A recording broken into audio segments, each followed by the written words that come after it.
Welcome to Common Mind. So today we are starting with the first paper of 2017, and by the time you might have realized uh, how much important it is to just handle and solve the PYQs. Right? We have recently covered 2014, 15, 16, 20, 21, 22, 23 PYQs, right? And in many of those we found a certain pattern that has been repeating all over the years, that certain types of questions, like from one particular topic, they just give a bunch of questions, right? Like from 3D vectors we find that continuously there are 7 to 8 questions, and it is also one of the best methods. Why? Because we are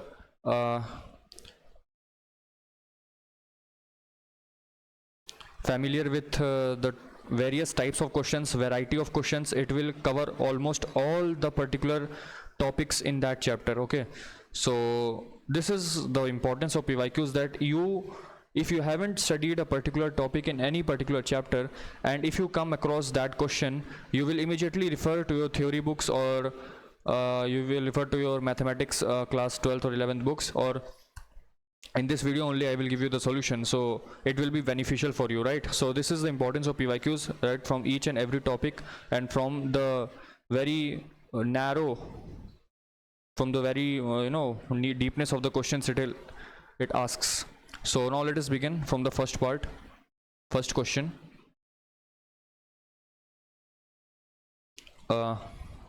It says that let S be the set of all persons living in Delhi. We say that X and Y in S are related if they were born in Delhi on the same day.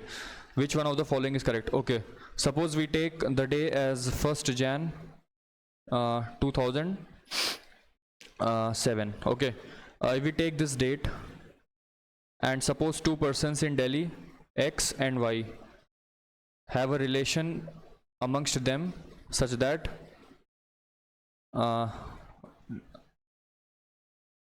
X relation Y, and this X and Y belongs to X. X and Y both belongs to set S. We say that X and Y in S are related if they were born in Delhi on the same day. Okay, this means that X and Y, these two people, were born on the same day.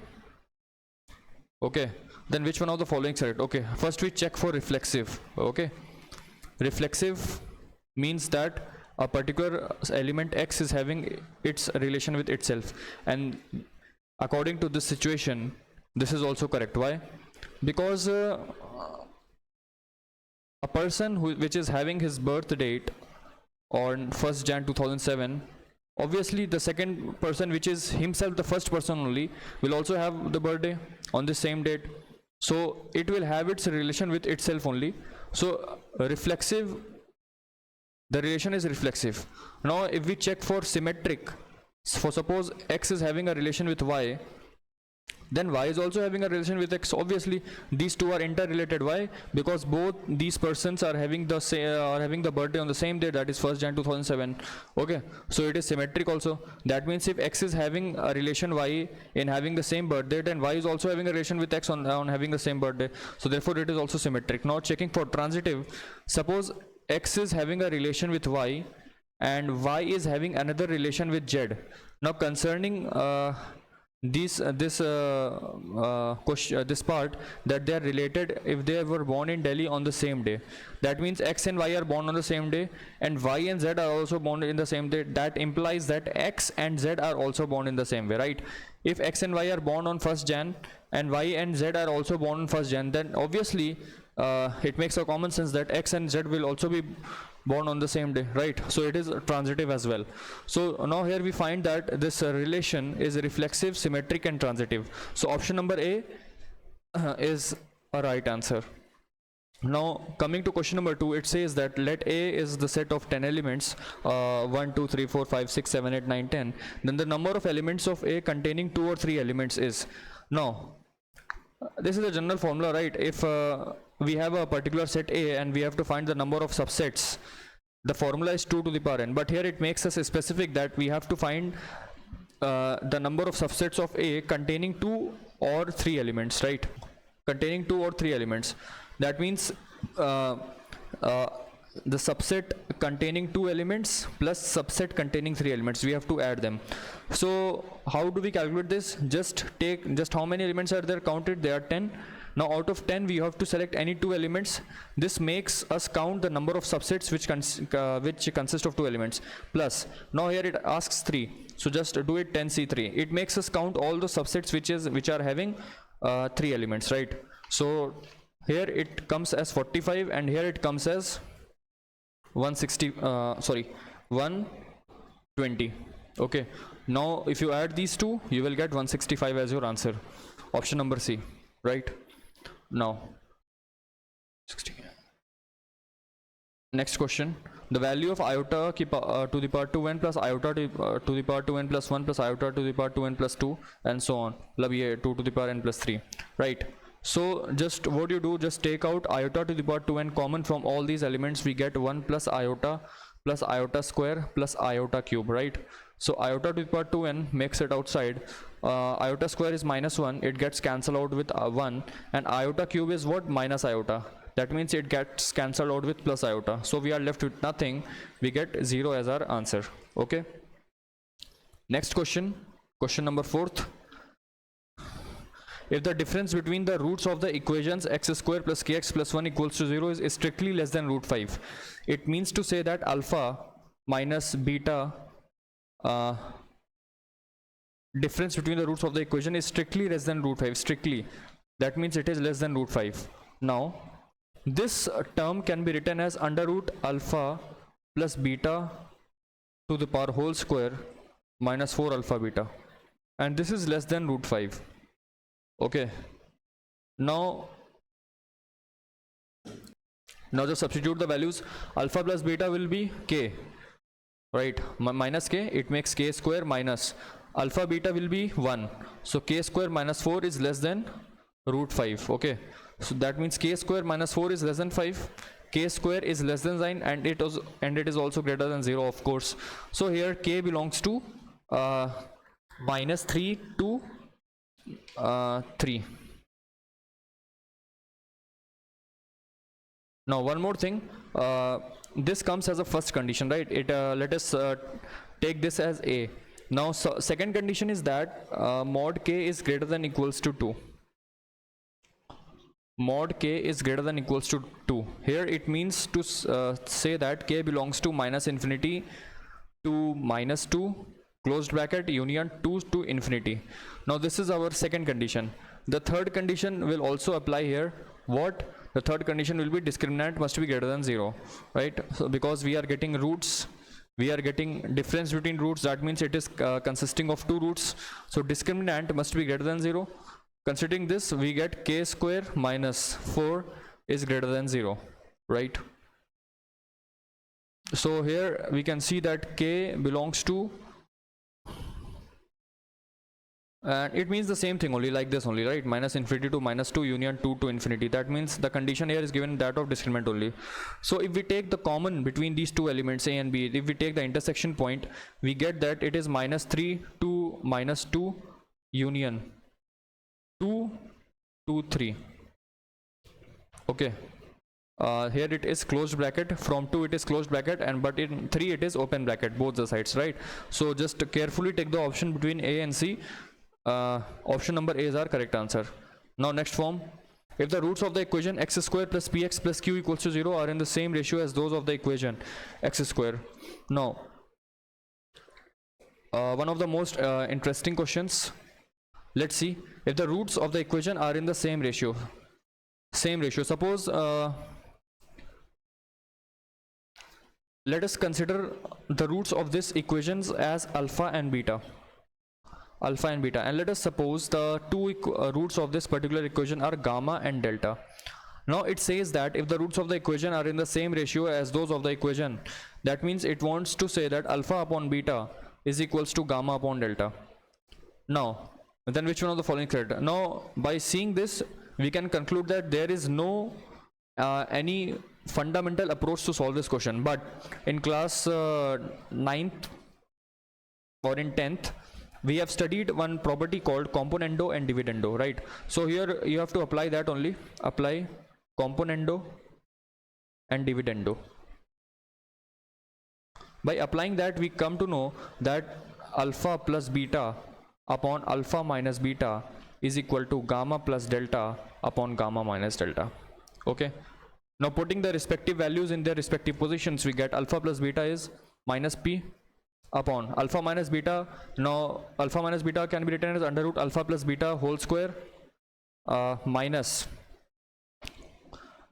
4 alpha beta, minus 4 alpha beta, that means 4 q is equals to gamma plus delta. Here gamma plus delta is minus L upon under root gamma minus delta can be written as under root gamma minus gamma plus delta to the power whole square, that means L square, minus 4 gamma delta. 4 gamma delta means 4m.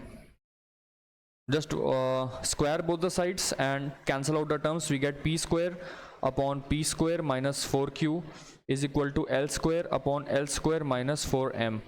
So here it comes as p square L square minus p square 4m is equals to p square L square minus 4q L square. It gets cancelled out. Here minus sign gets cancelled out. We are left 4 and 4 gets cancelled out. We are left with p square m is equal to L square q. Option number A makes it as a correct statement. Okay. Now coming to next question, the value of this and this. Now if you look closely, it is written omega. The thing which is written under the round brackets, it is basically omega, and this is omega square, right?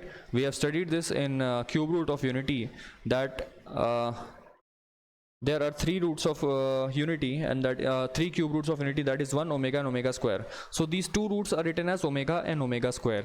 That means here it wants to convey us that omega to the power n plus omega squared to the power n.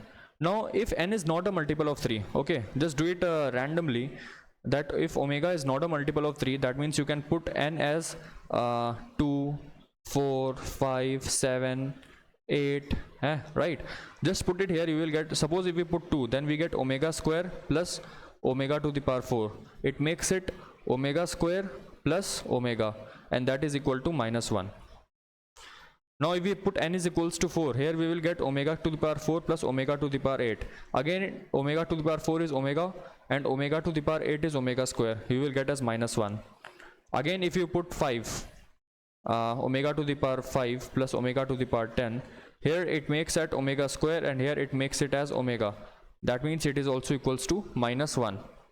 But suppose if the question was that it is a multiple of 3, then here you would get omega cube plus omega to the power 6. That means it is 1 plus 1, which is 2. Okay, and here if you put omega 6 and omega to the power 12, here also you will get 1, and here also you will get 1. In that case, in all the cases where n is a multiple of 3, you would get 2, but here the question is asking that it is not a multiple of 3, so here you will get minus 1, right, in all the cases. So our correct answer would be option number B. Coming to next question, तो हमसे क्या कह रहा है, 3 digit numbers are formed from the digits 1, 2 and 3 in such a way that the digits are not repeated. Digits are not repeated. Okay, what is the sum of such 3 digit numbers? अब मेरे पास total 3 digit ऐसे, मतलब total 3 digits हैं, और मुझे ना 3 digit numbers form करने हैं. तो भाई अगर कोई नंबर रिपीट नहीं कर रहा है, तो जाहिर सी बात है यहाँ पे मेरे पास 6 नंबर्स बन सकते हैं, और वो 6 नंबर्स कौन कौन से हैं? एक है 1 2 3, एक है 1 3 2, एक है 2 1 3, एक है 2 3 1, एक है 3 1 2, और एक है 3 2 1. इसके अलावा मुझे और कोई नंबर दिख ही नहीं रहे, है ना. ये 6 नंबर्स ही यहाँ पे आएंगे. फैक्टोरियल से कितना होता है 6, और ये 6 नंबर्स आ गए. अब हमसे इन 6 नंबर का सम पूछा, तो इनको ऐड कर दीजिए. कितना आएगा? 5 + 3 8, and 8 + 4 will give you 12. 1 3 6 7 10 13. 1 1 + 1 + 1 3 + 2 5 + 2 7 + 3 10 + 3 13. 1 3 3 2 will be our correct answer. 1 3 3 2. Next question. अब ये देखिए, ये वाली ना बहुत ही स्टैंडर्ड सीरीज़ है, बहुत ही स्टैंडर्ड सीरीज़ है, और ऐसे क्वेश्चन बहुत आसान होता है. इसको करने का एक सिंपल सा मेथड होता है, फंडामेंटल अप्रोच होता है. कैसे करते हैं मैं अभी आपको दिखाता हूँ. देखिएगा, इसको रफ में करते हैं, ठीक है. हमसे क्या बोल रहा है कि what is the sum of the series 0.3 plus 0.33 plus 0.333 and so on till N terms. इसका हम उससे सम बोल रहा है कि इसका सम क्या होगा। देखिए इसको अप्रोच कैसे करते हैं। पहला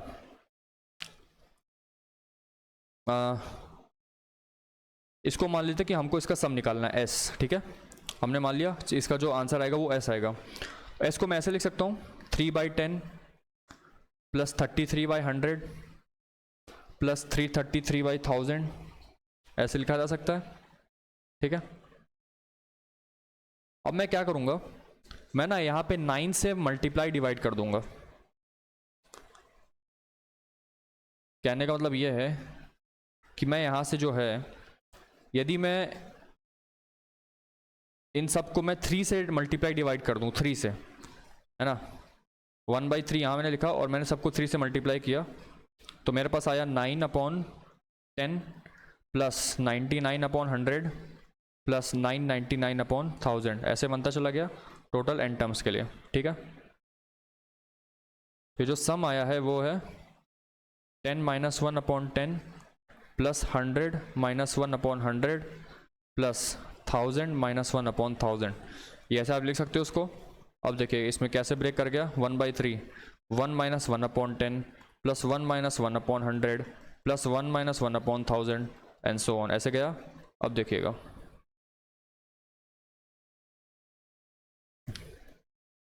एस की वैल्यू आ जाएगी 1/3। अब देखिए, अब इसको उठाइए, ये वाला 1 उठाइए, ये वाला 1 उठाइए और ये वाला, ऐसे करते करते आप टोटल कितने n 1 उठा लोगे, टोटल n जो है n टाइम्स आप 1 उठा लोगे, n टाइम्स, है ना। तो आपके पास जो हो गया 1 + 1 + 1 till n will give you n only, minus अंदर मेरे पास क्या बचा 1/10 plus 1/100 plus 1/1000 and so on. अगर आपको देख रहा हो तो आपको पता चल जाएगा कि एक GP है, GP with n terms, GP with n terms, और इसका सम क्या हो जाएगा 1/10 1 minus 1/10 to the power n upon 9/10, ये आएगा। तो यहाँ से 10 और 10 कैंसल आउट हो गया, तो मेरे पास जो सम आया वो कितना आ जाएगा, ये जो मैंने लिखा हुआ है ये सिर्फ इसका है, तो आ जाएगा 1/3 into n minus 1/9 10 to the power, sorry आपका हो जाएगा 1 minus 1/10 to the power n, ये होगा, ये हो जाएगा। तो देखिए हमारा सीधे सीधे यहाँ पे ऑप्शन नंबर 1 मैच कर गया, हमारे ऑप्शन नंबर 1 में यही दिया हुआ है, एकदम सेम टू सेम डिट्टो यही दिया हुआ है। s इज इक्वल्स टू, मैं यहाँ पे लिख देता हूँ s is equal to 1/3 bracket में n minus 1/9 1 minus 1/10 to the power n, एकदम डिट्टो सेम जो मैंने आंसर यहाँ पे निकाला वही सेम चीज़ मैंने यहाँ पे लिखी और यही सेम चीज़ हमारे ऑप्शन नंबर ए में दी हुई है, अगर आप ध्यान से इसको देखोगे, ठीक है ना। ये देखिए 1/3 bracket n minus 1/9 1 minus 1/10 to the power n। Next वाले पे आते हैं। देखिए बहुत सिंपल सवाल है। If 1 omega square are the cube roots of infinity then this is equal to, देखिए हमको सभी को प्रॉपर्टी पता है कि 1 प्लस ओमेगा स्क्वायर जो होता है वो 0 होता है, यानी कि यहाँ से हम बोल सकते हैं कि है ना, बस हमको ये प्रॉपर्टी देनी। अगर आप लास्ट वाला टर्म को देखोगे तो सीधे सीधे बोल रहा है कि ये 0 है ना, यहाँ से हमको पता है कि sum of cube roots of infinity क्या होते हैं 0, तो ये वाला टर्म हो गया 0, तो anything multiplied by 0 will give you 0, बस आपको ये वाला टर्म देखना था, बाकी इन सबसे आपको कोई मतलब ही नहीं होना चाहिए था, ठीक है। तो ये हमारा आंसर आ गया 0। नेक्स्ट वाले क्वेश्चन पे आते हैं, question number 10। If the sum of m terms of an AP is n and the sum of n terms is m, then the sum of m plus n terms, देखिएगा इसको नीचे rough में solve करते हैं। हमसे कह रहा है कि sum of m terms of an AP, m terms of an AP, उसका जो सम होगा, सम क्या हो जाएगा, वो हो जाएगा आपका m/2 2a plus m minus 1 into D. उसके बाद हमसे बोल रहा है n terms of n AP, वो कितना हो जाएगा n/2 2a plus n minus 1 into D, ये है। अब मुझसे पूछ क्या रहा है, मुझसे पूछ रहा है आप बताओ sum of m plus n terms, sum of m plus n term, ये पूछ रहा है, यानी कि हमसे पूछ रहा है m plus n/2 2a plus m plus n minus 1 into D, इसकी वैल्यू पूछ रहा है। देखते हैं इसको सॉल्व करते हैं, ठीक है। अब मैं क्या करता हूँ, मैं इसको मान लेता हूँ इक्वेशन नंबर ए, है ना, मैं इसको बोलता हूँ इक्वेशन नंबर ए, इसको बोल देता हूँ equation number B. Now we have to solve for, we can do like this that a minus B, है ना, हमने इन दोनों को क्या किया, सेपरेट सब्ट्रैक्ट किया. So if we subtract it we get, अच्छा एक बात और, सम ऑफ m टर्म्स हमको दिया हुआ है n और सम ऑफ n टर्म्स हमको दिया हुआ है m. So if we subtract this we get n minus m is equals to m by 2a plus m minus 1 into d minus n by 2a plus n minus 1 into d. Two इधर जाएगा तो कितना हो जाएगा, 2n minus m is equal to 2am plus m square d minus md minus 2an minus n square d plus nd, ये आएगा, यानी कि 2n minus m is equal to 2a m minus n plus plus में अगर हम लिखें इसको, अगर हम माइनस ही लिख दें या फिर प्लस लिख देते हैं, प्लस डी आएगा कितना आपका, m square minus n square, ये आ गया. फिर यहाँ पे प्लस d लिखोगे तो यहाँ पे कितना आ जाएगा, n माइनस m आ जाएगा, आएगा. नहीं तो आप इसको क्या लिख दो, माइनस डी लिख दो, माइनस डी लिखोगे तो m माइनस n आ जाएगा. तो यहाँ से आपके पास आया 2n minus m is equal to, अब m माइनस n यहाँ से कॉमन लेंगे तो मेरे पास आएगा 2a plus m plus n into D minus D, ये आएगा. यहाँ से ये कैंसिल आउट हुआ तो मेरे पास क्या बचा, minus two equals to 2a plus D m plus n minus 1. अब देखिएगा ध्यान से, ये जो टर्म लिखा हुआ है ना, ये वाला, इसकी वैल्यू क्या दी हुई है मुझे, -2. क्या लिखा है, 2a plus m plus n minus 1 into D. और यहाँ पे देखिए जो मुझे चाहिए था 2a plus m plus n minus 1 into D, यानी कि इसकी वैल्यू मुझे कितनी दी हुई है, यहाँ से इसकी वैल्यू मुझे कितनी दी हुई है, -2. तो इसका क्या हो जाएगा, m plus n upon 2 into -2, यहाँ से कैंसिल आउट हो तो -1 आया, यानी कि minus of m plus n जो है हमारा आंसर आया, minus of m plus n, ये आया. नेक्स्ट वाले सवाल पे आते हैं, हमसे क्या पूछ रहा है, the modulus and principal argument of complex number. देखिए जब भी मॉड्यूलस या प्रिंसिपल आर्गूमेंट नंबर का सवाल आया करे और कोई भी कॉम्प्लेक्स नंबर दिया हो, उसको पहले हमेशा मुझे x प्लस आयोटा y के फॉर्म में लाना है, और उसको फॉर्म में लाने के लिए मुझे न्यूमरेटर से आयोटा का टर्म हटाना पड़ेगा. अब न्यूमरेटर से मुझे आयोटा का टर्म हटाना पड़ेगा तो वहाँ पे मुझे क्या मल्टीप्लाई डिवाइड करना पड़ेगा, यहाँ पे मुझे 1 प्लस आयोटा माइनस या 1 माइनस आयोटा का होल स्क्वायर, यहाँ मैंने डिवाइड किया, फिर यहाँ पे मैंने मल्टीप्लाई भी कर दिया, किससे, 1 plus 1 minus iota to the power whole square, इससे मैंने मल्टीप्लाई किया. फिर हम इन ब्रैकेट्स को खोलते हैं तो मेरे पास क्या आएगा, ये आएगा 1 plus 2 iota multiplied by 1 plus iota square minus 1 minus 2 iota upon, ये कितना आ जाएगा, 1 माइनस 1 माइनस आयोटा का whole square to the power whole square, ये आएगा.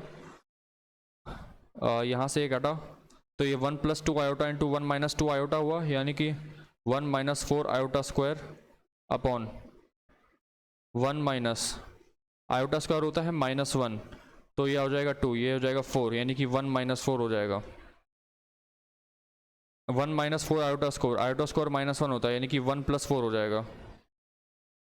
एक मिनट 1 माइनस आयोटा का होल स्क्वायर ये होगा, तो आपके पास यहाँ पे हो जाएगा 1 minus 4 iota square upon 1 minus iota की पावर 4, ये होगा.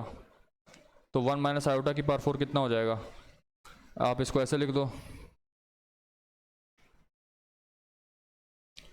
1 इसको आप लिखो आयोटा स्क्वायर, ये हो जाएगा, ऊपर आएगा 5 और नीचे आएगा 1 माइनस आयोटा का होल स्क्वायर कितना हो जाएगा, 1 -2 आयोटा का होल स्क्वायर निकालो तो 5/1 माइनस 4 आयोटा स्क्वायर यानी कि -1 -4 है ना। 4 इंटू आयोटा स्क्वायर तो -4 हो जाएगा यानी कि 5/5 ये आ गया 1 यानी कि मेरा सीधे सीधे कॉम्प्लेक्स नंबर क्या आ गया 1 है ना 1। उसका अच्छा उसका मॉडुलस तो 1 ही होगा है ना √1 स्क्वायर ये तो 1 होगा। उसका प्रिंसिपल आर्गूमेंट क्या होगा प्रिंसिपल आर्गूमेंट उसका होगा 0 डिग्री बिकॉज हमारा कॉम्प्लेक्स नंबर यहाँ यहीं पे लाई कर रहा है इसी वाली एक्सिस पे और हम एंगल ही एक्स एक्सिस से ही लेते हैं और ये एक्स एक्सिस पे ही लाई कर रहा है तो इसका जो प्रिंसिपल आर्गूमेंट है वो होगा 0 और मॉड्यूलस इसका होगा 1 तो हमारा ऑप्शन नंबर ए यहाँ पे बिल्कुल सही है।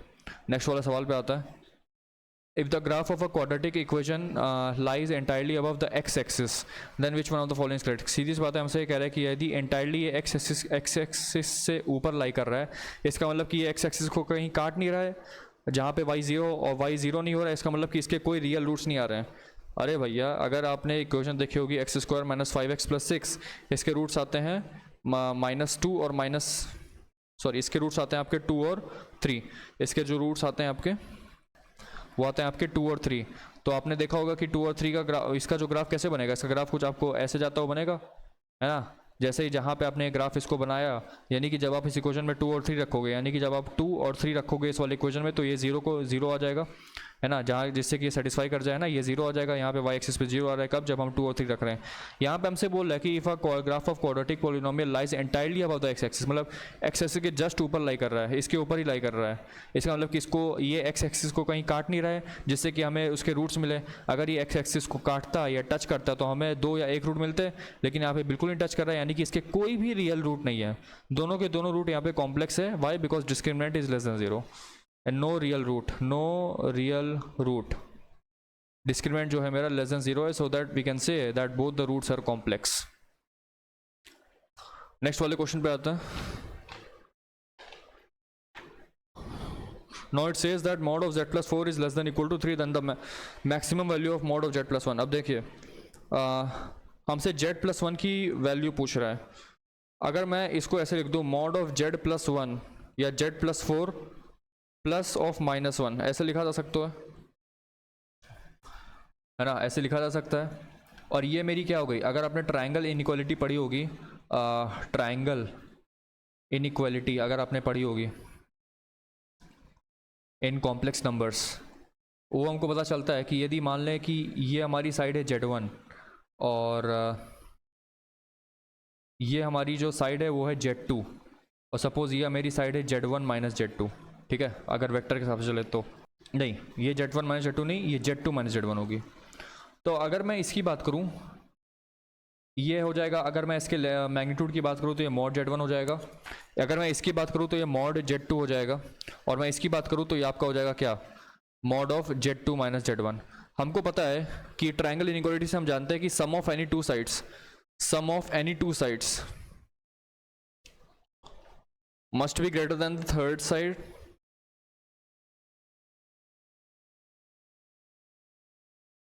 और difference of any two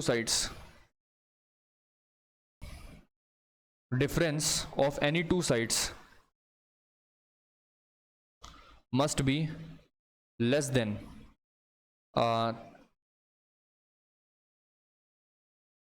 third side. तो अगर मैं इसको थर्ड साइड मानूं इसको मैं यदि थर्ड साइड मान लूं तो मैं इसको ऐसे लिख सकता हूं कि mod of z2 - z1 जो है जो थर्ड साइड है मेरी जो थर्ड साइड की लेंथ है वो मेरे दोनों साइड के सम से छोटी है mod of z1 plus mod of z2। फिर ये वाली जो थर्ड साइड है ये मेरी बाकी की जो दोनों बची हुई साइड्स हैं उनके डिफरेंस से छोटी है मतलब सॉरी उनके डिफरेंस से बड़ी है ना।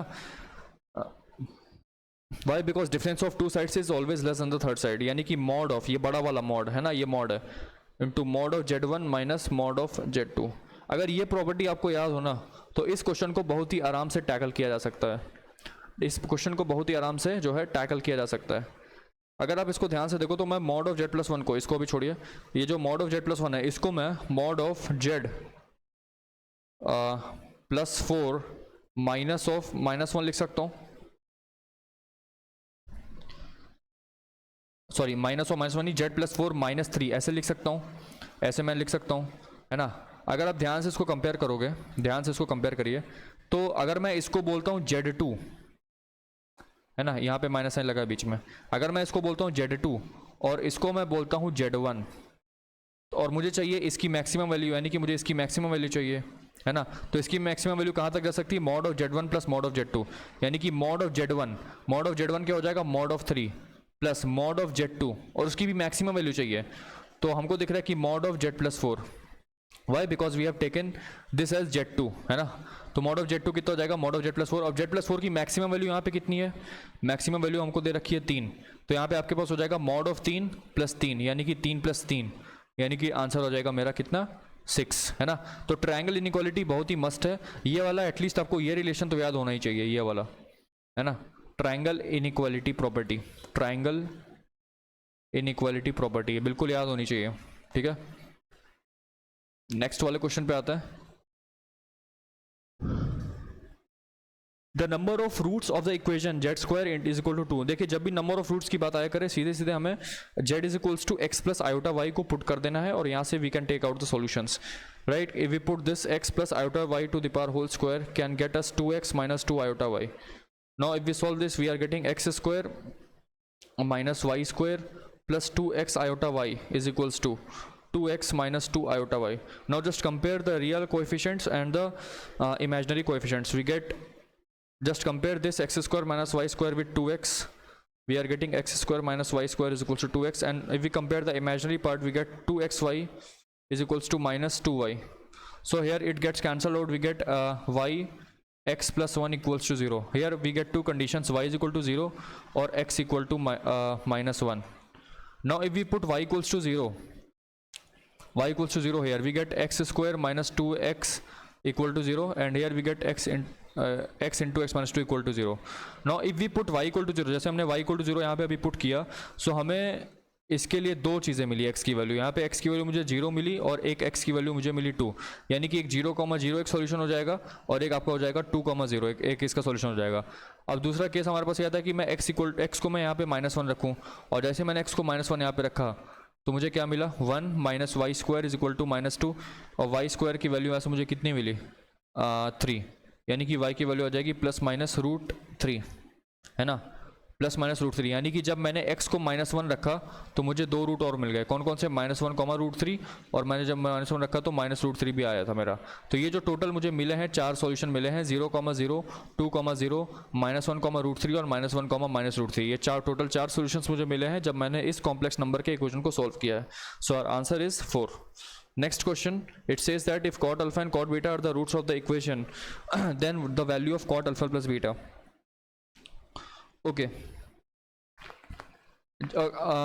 There is a formula for this thing, but many of people remember tan alpha plus beta formula, right? It is a tendency that if we learn one formula, then we can apply it on others by certain manipulations. So here we can see that it can be written as 1 upon tan alpha plus beta. Further you can solve it 1 minus tan alpha tan beta upon tan alpha plus tan beta. Now the only thing here we require is these two values, tan alpha tan beta and tan alpha plus tan beta, but here we are given that cot alpha and cot beta are the roots of the equation.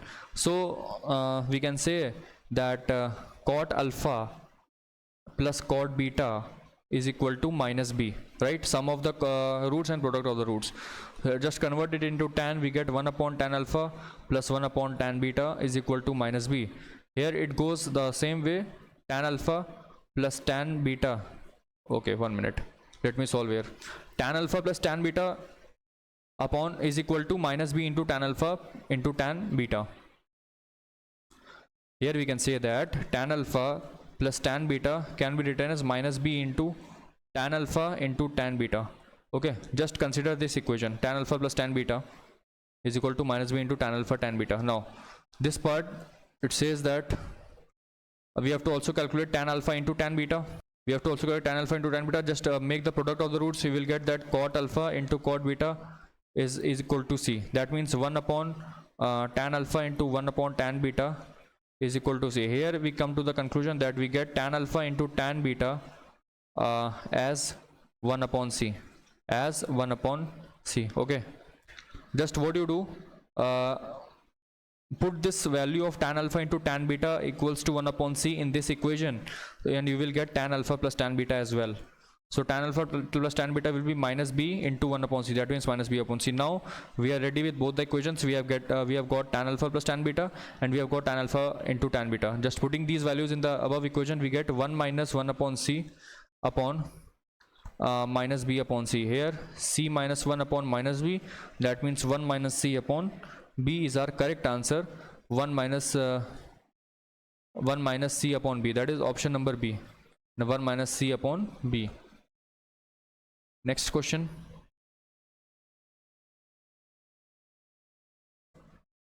हमसे कह रहा है the sum of the roots of the equation is equal to the sum of the reciprocals of their squares, then this.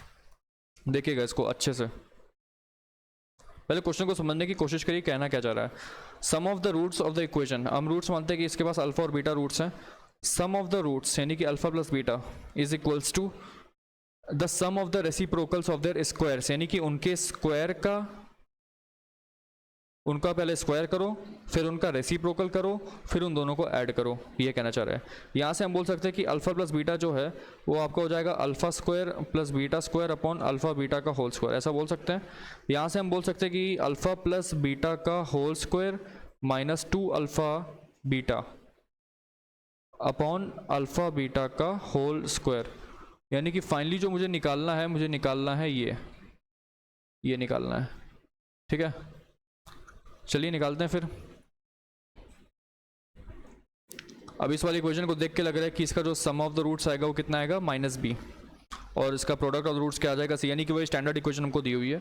सो यहाँ से यदि मैं इसको निकालूं तो मेरे पास आ जाएगा B square minus 2c upon C square is equal to alpha plus beta कितना है, माइनस बी, यानी कि यहाँ से आपका आ जाएगा B square minus 2c is equal to minus B C square, ये आएगा. इसको अब आप क्या करिए, बी सी स्क्वायर को यहाँ ले आइए, B square plus B C square is equal to 2c, ये आपका हो जाएगा. तो अगर आप ध्यान से देखो तो हमसे जो बीच वाला टर्म है, बीच वाला टर्म क्या है मेरे पास, b. अब क्या करो, इस पूरे इक्वेशन को ना b बाई सी से मल्टीप्लाई कर दो, मल्टीप्लाई बाय b बाई सी. जैसे मैंने इसको b बाई सी से मल्टीप्लाई किया, हमें क्या मिला, b cube by C plus b square c is equal to 2b, ये मिला. या फिर आप एक काम करिए, है ना, ये थोड़ा सा कॉम्प्लिकेटेड हो जाएगा. आप एक काम करिए, इसको b बाई सी से ना मल्टीप्लाई करके इसको c बाई बी से मल्टीप्लाई करिए, यानी कि इससे इसके उल्टे से मल्टीप्लाई करिए, है ना. इसको आप मल्टीप्लाई करो विथ c बाई बी. अगर हमने इसको c बाई बी से मल्टीप्लाई किया है ना, उसके बाद आप क्या करिए, इसको जब मल्टीप्लाई करेंगे तो आएगा बी स्क्वायर सी, यानी कि बी सी आएगा, प्लस यहाँ पे आपके पास आ जाएगा c cube is equals to 2c square upon b. 2c square को यहाँ ले आइए, 2c स्क्वायर को आप यहाँ ले होगा तो आपके पास हो जाएगा, बनेगा 1 upon B is equal to B upon 2c plus C by 2. अब आप क्या करिए, इस सबको 2 से मल्टीप्लाई कर दीजिए. जैसे आप 2 से मल्टीप्लाई करोगे आप पाओगे 2 upon B is equal to B upon c plus c. इसको देख के आपको लग रहा है, यहाँ से मैं कंक्लूजन निकाल सकता हूँ क्या, इसको यहाँ के देख के मैं कंक्लूजन ये निकाल सकता हूँ कि जो मेरा 1 अपॉन बी है, जो मेरा 1 अपॉन बी है, मतलब जो मेरा बी कह दो कि आप जैसे मेरा सी है कॉमा 1 अपॉन बी है और बी अपॉन सी है, सी 1 अपॉन बी और b बाई सी, ये तीनों मेरे किस में हो जाएंगे, AP में, अरिथमेटिक प्रोग्रेशन. लेकिन हमसे यहाँ क्या पूछ रहा है, हमसे पूछ रहा है यहाँ पे 1 by C comma B comma C by B, यानी कि जो हमने निकाले हैं उनके रेसिप्रोकल्स, इनके रेसिप्रोकल्स, यानी कि 1 अपॉन सी कॉमा बी कॉमा सी अपॉन बी. अगर ये AP में है तो इनके रेसिप्रोकल्स HP में हो जाएंगे हार्मोनिक प्रोग्रेशन में. ठीक है, तो हमारा आंसर इसका क्या आना चाहिए, हार्मोनिक प्रोग्रेशन. ठीक है, नेक्स्ट वाले क्वेश्चन पे आते हैं. ये वाला क्वेश्चन आसान है, इससे पहले वाले से तो आसानी है. इसको इरेज कर देते हैं, देखिएगा. हमसे कह रहा है यहाँ पे the sum of the roots of the equation x square plus x plus c is equal to the sum of the reciprocals. फिर वही केस एकदम डिट्टो वही केस लिया है, alpha plus beta is equals to 1 upon alpha square plus 1 upon beta square. अभी मैंने आपको बताया कि अल्फा प्लस बीटा यहाँ से कितना हो जाएगा आपका, अल्फा प्लस बीटा का whole square minus 2 alpha beta upon alpha beta का होल स्क्वायर, ये होगा।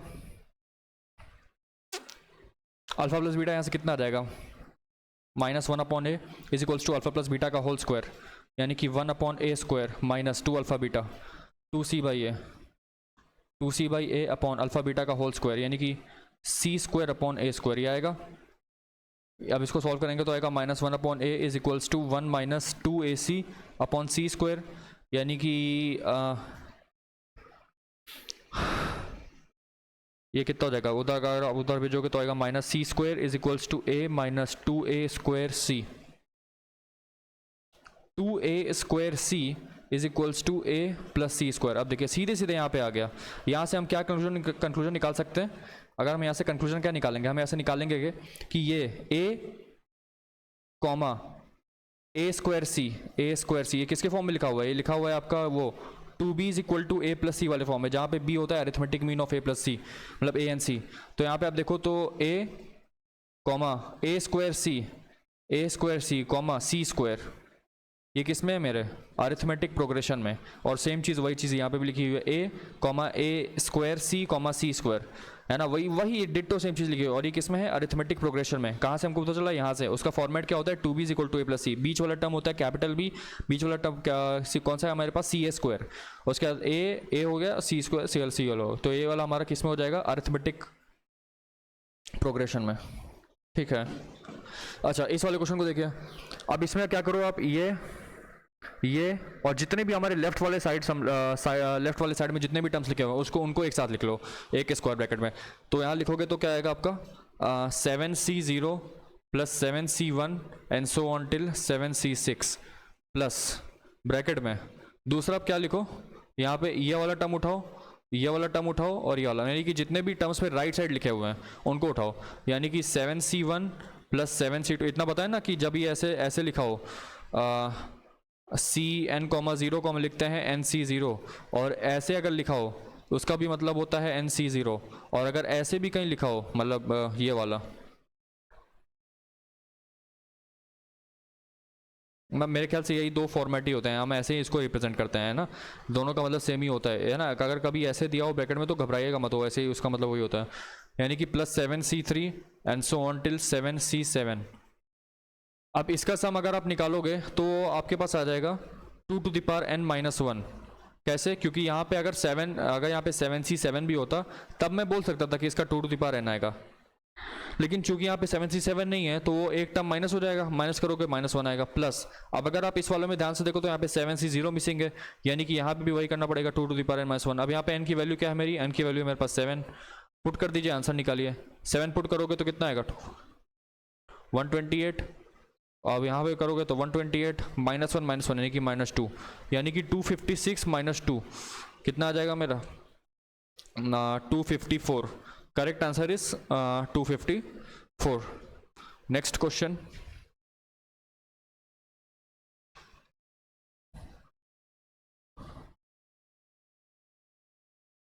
the number of different words, 8 letter words ending and beginning with a consonant which can be made out of the equation, which can be made out of the letters of the word equation।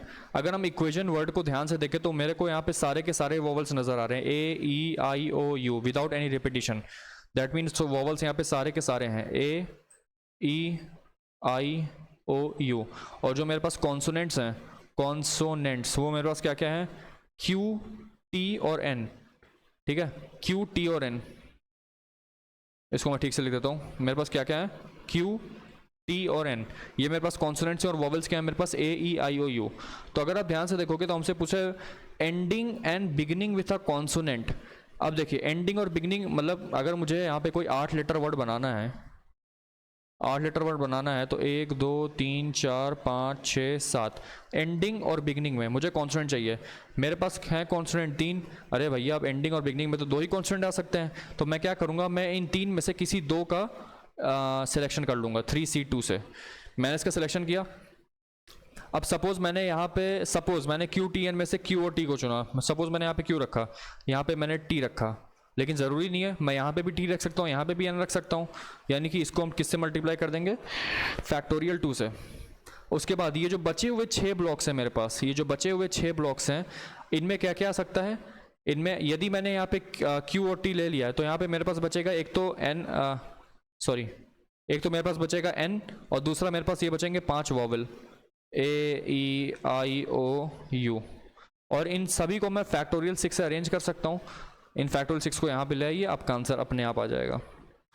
तो factorial 6 होता है मेरा कितना, 720 multiplied by factorial 2 होता है 2, और ये 3c2 होता है 3, यानी कि 720 इंटू 6 जो मेरा आंसर हो जाएगा, यानी कि 4320 हमारा जो है सही आंसर हो जाएगा। नेक्स्ट वाले पे आता है, the fifth term of an AP of n terms whose sum is this. देखिएगा, अगर हमको फिफ्थ टर्म निकालना है और मुझे दिया हुआ है सम ऑफ एन टर्म्स, कितना दिया हुआ है, n स्क्वायर माइनस 2n। अगर आप यहाँ पे S5 निकालोगे तो आएगा आपका 25 माइनस 10 यानी कि 15, और अगर आप S4 निकालोगे तो आपके पास आएगा 16 माइनस 8 यानी कि 8। जब आप इन दोनों को सब्ट्रैक्ट करोगे यानी कि S5 माइनस S4 निकालोगे तो ये आएगा 7, and this is what which is our fifth term, T5 जो हमारा 7 है, हमारा आंसर कितना आ जाएगा 7। अगर आपको ये नहीं समझ में आया कहाँ से आया तो आप सीधे सीधे बस एक सिंपल सा एग्जाम्पल ले लो। कैसे, हमको पता है अगर मैंने कोई जो एक ए पी ली, सपोज 1 3 5 7 9 11, ऐसे मैंने कोई सीरीज ली, और मुझे चाहिए कि इसका जो सम है, अगर मुझे सपोज लास्ट टर्म चाहिए है ना, जैसे मान लेते हैं कि nth टर्म मुझे दिया हुआ है 11, मतलब सम ऑफ nth टर्म्स कितना हो जाएगा ये, अगर यहाँ से लेकर यहाँ तक का सम नापे तो कितना हो जाएगा 12 + 12 यानी कि 36 हो जाएगा। यहाँ से लेकर यहाँ तक का सम 36 है, यहाँ से लेकर यहाँ तक का सम कितना हो जाएगा 10 10 5 25। अगर आप 36 को 25 से सब्ट्रैक्ट करोगे, जो कि मैंने यहाँ पे भी किया, यानी कि S5 मतलब सपोज मैंने मान लो कि S6 लिया यहाँ से लेकर यहाँ तक टोटल 6 टर्म है, 6 का 6 हो जाएगा, 6 का जो सम हो जाएगा वो 6 हो जाएगा माइनस, फिर इन पाँचों का सम S5 वो कितना मुझे दे देगा, मुझे दे देगा T6 है ना, ये लास्ट वाला टर्म दे देगा 36 माइनस 25 कितना हो जाएगा 11। सिमिलरली यहाँ पे मुझे को T5 जो फिफ्थ टर्म मुझसे पूछा तो मैंने S5 माइनस S4 करके निकाला। अगर मुझसे 6 टर्म पूछता तो मैं यहाँ पे S6 माइनस S5 करके निकाला, 7th पूछता तो S7 माइनस S6 करके निकालता, ऐसे करते करते हम निकाल देते। So 20th is b. Okay, हमसे नेक्स्ट वाले क्वेश्चन में ये पूछ रहा है कि the sum of all 2 digit odd numbers is. अब 2 डिजिट ऑड नंबर्स में 11 13 15 17 ऐसे करते करते 99 तक गया है। अब इसमें आप टोटल नंबर ऑफ टर्म्स निकालोगे तो कितने हो जाएंगे आपके पास 45 है ना, टोटल 45 टर्म्स आपके पास हो जाएंगे।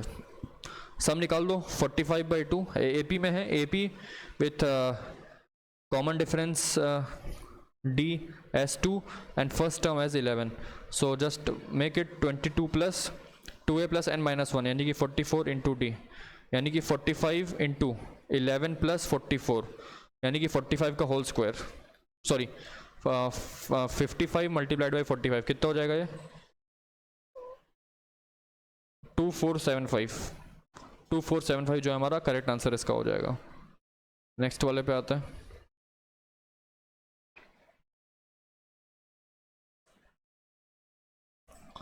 ये वाला भी क्वेश्चन बढ़िया है। 1/2 को आप लिख सकते हो 1 माइनस 1/2 प्लस 3/4 को आप लिख सकते हो 1 माइनस 1/4, 7/8 को आप लिख सकते हो 1 माइनस 1/8, 15/16 को आप लिख सकते हो 1 माइनस 1/16 एंड सो ऑन। लिख दिया। अब देखिए यहाँ पे 1 लिखा हुआ है, यहाँ पे 1 आ रहा है, यहाँ पे 1 आ रहा है, यहाँ पे 1 आ रहा है, और ऐसे करते करते आगे भी 1 आएगा, कहाँ तक आएगा n टर्म्स तक। तो जब आप 1 + 1 + 1 ऐड करोगे n बार तो n आ जाएगा। माइनस में अब जो बचा वो लिखिए 1/2 प्लस 1/4 प्लस 1/8 प्लस 1/16। अब ये मुझे दिख रहा है कि ये मेरे पास जियोमेट्रिक प्रोग्रेशन है with first term as 1/2 and common ratio also 1/2। ये आएगा, इसको सॉल्व करिए। जब आप इसको सॉल्व करोगे तो आपके पास आएगा n माइनस, या आपके पास आ जाएगा 1 minus 1/2 to the power n upon 1/2। तो यहाँ से कैंसिल आउट हुआ तो मेरे पास बचा n minus 1 minus 2 to the power minus n, यानी कि 2 to the power minus n plus n minus 1, 2 to the power minus n plus n minus one जो है मेरा इसका करेक्ट आंसर आ जाएगा, करेक्ट। बस यही ट्रिक पकड़नी थी कि इसको कैसे मैनिपुलेट करना है, अगर वो बस आपको आ गया तो फर्दर कैलकुलेशन आपके लिए आसान हो जाएगी, है ना। नेक्स्ट वाले क्वेश्चन पे आते हैं, क्या बोल रहे हैं हमसे। अच्छा, ये सेट का क्वेश्चन है, तो सेट के क्वेश्चन के लिए हम बना लेते हैं। सपोज मेरे पास ये एक सैम्पल स्पेस है, इसमें दो इवेंट्स हैं, इवेंट ए और यहाँ पे एक इवेंट बी। अब हमसे पहले स्टेटमेंट पे पूछ रहा है कि A minus B. A minus B क्या होगा, ये वाला पोर्शन, ये वाला यहाँ बना देता हूँ मैं, ए माइनस बी वाला पोर्शन होगा यूनियन बी। इसको मैंने बोला ए, इसको मैंने बोला बी, है ना। ये आपका हो जाएगा ए, ये आपका हो जाएगा बी, ये आपका हो जाएगा ए माइनस बी। अगर मैं इसका यूनियन करूँगा बी के साथ, है ना, अगर मैं इसका यूनियन करूँगा बी के साथ, इसके साथ मैं इसका यूनियन करूँगा तो मेरे पास आएगा ए यूनियन बी, ना कि सिर्फ ए। इसका आना चाहिए था ए यूनियन बी। तो मेरा पहला स्टेटमेंट गलत है। दूसरा हमसे कह रहा है A minus B union A minus B union A, यानी कि ए माइनस बी इतना पोर्शन यूनियन ए।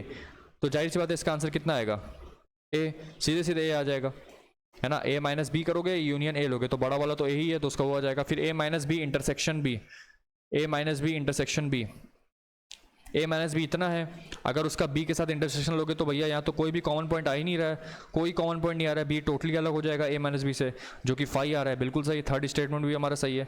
चौथा हमसे कह रहा है कि अगर ए इज कंटेंड इन बी, ये जो साइन होता है ना, इसका मतलब होता है कंटेंड इन, कंटेंड इन मतलब ए बी में समा गया, ए इज कंटेंड इन बी, यानी कि ए बी में समा गया, पूरी तरह से समा गया,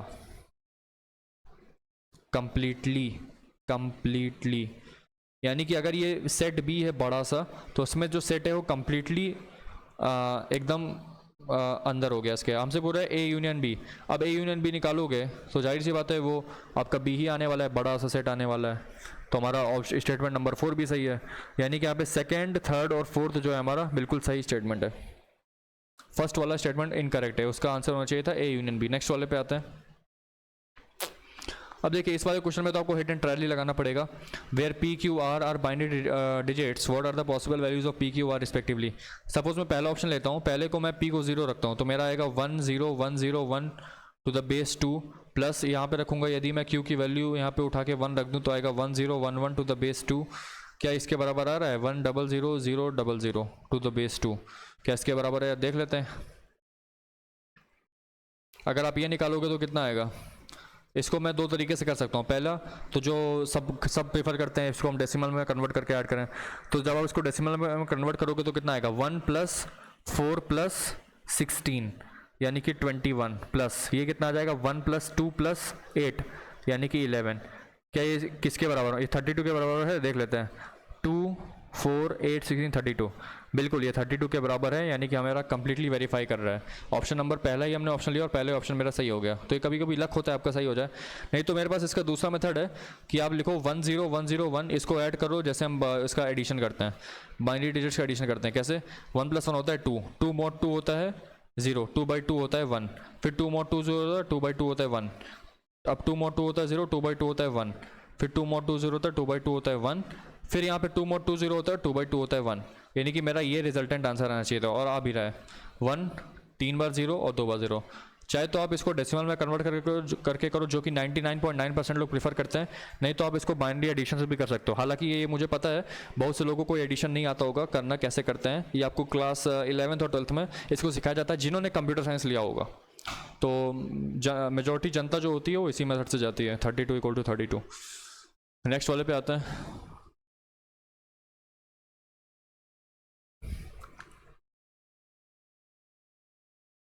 हमसे कह रहा है x such that x² + 1 = 0, x is real, यानी कि हमसे बोल रहा है इस इक्वेशन के रूट्स x वो रियल होने चाहिए, लेकिन हमको दिख रहा है x² की वैल्यू -1 है, x की वैल्यू है √-1 प्लस माइनस कह दो, प्लस यानी कि प्लस माइनस आयोटा, है ना। x की वैल्यू यहाँ से कितनी आ जाएगी आयोटा। आयोटा क्या होता है, रियल नहीं होके ये इमेजनरी होता है, इमेजनरी कह दो या कॉम्प्लेक्स कह दो, है ना। तो x इज रियल, अगर x रियल है और हमसे कह रहा है x की बात सेट है तो भैया x तो यहाँ पे कॉम्प्लेक्स आ रहा है और चूंकि x रियल दे रखा है तो इसका क्या हो जाएगा, एम्प्टी सेट। एम्प्टी सेट मतलब यहाँ पे ऐसा कोई भी x का रियल एलिमेंट नहीं है, जो कि हमको x यहाँ पे रियल दे रखा है लेकिन x का कोई भी रियल एलिमेंट नहीं है, एम्प्टी सेट आएगा इसका। The expansion of x minus y to the power n is greater than equals to 5 is done in the descending orders of x. If the sum of the fifth and sixth terms is 0 then x by y equals to, देखिए descending power से x में इसको खोलेंगे तो if the sum of the fifth and sixth terms is 0 then x by y is equals to sum of the fifth terms क्या हो जाएगा, nc4 x की पावर n माइनस 4 y की पावर 4 इज इक्वल्स टू नहीं, उसने बोला सम, तो अगर हम सम करें तो सिक्स्थ टर्म क्या हो जाएगा, nc5 x की पावर n माइनस 5 y की पावर 5 किसके बराबर हो जाएगा, 0। तो nc4 प्लस nc5, या फिर आप ऐसे लिखो nc4 x to the power n minus 4 y to the power 4, ये आपका हो जाएगा माइनस में, ये आपका हो जाएगा माइनस, क्योंकि यहाँ पे माइनस की पावर 5 आ रहा है, which is equal to nc5 x to the power n minus 5 y to the power 5। तो यहाँ से आपका आ जाएगा क्या, आप क्या करो, आप इन दोनों को इधर ले आओ, इन दोनों को आप इधर ले आओ तो आपके पास बनेगा x अपॉन वाई, इसको इधर ले जाओ तो यानी कि nc5 अपॉन nc4, यानी कि हमको इसको सॉल्व करना है nc5 अपॉन nc4 को। तो ये तो और भी आसान है, factorial n upon factorial 5 into factorial n minus 5 into factorial 4 into factorial n minus 4 upon factorial n।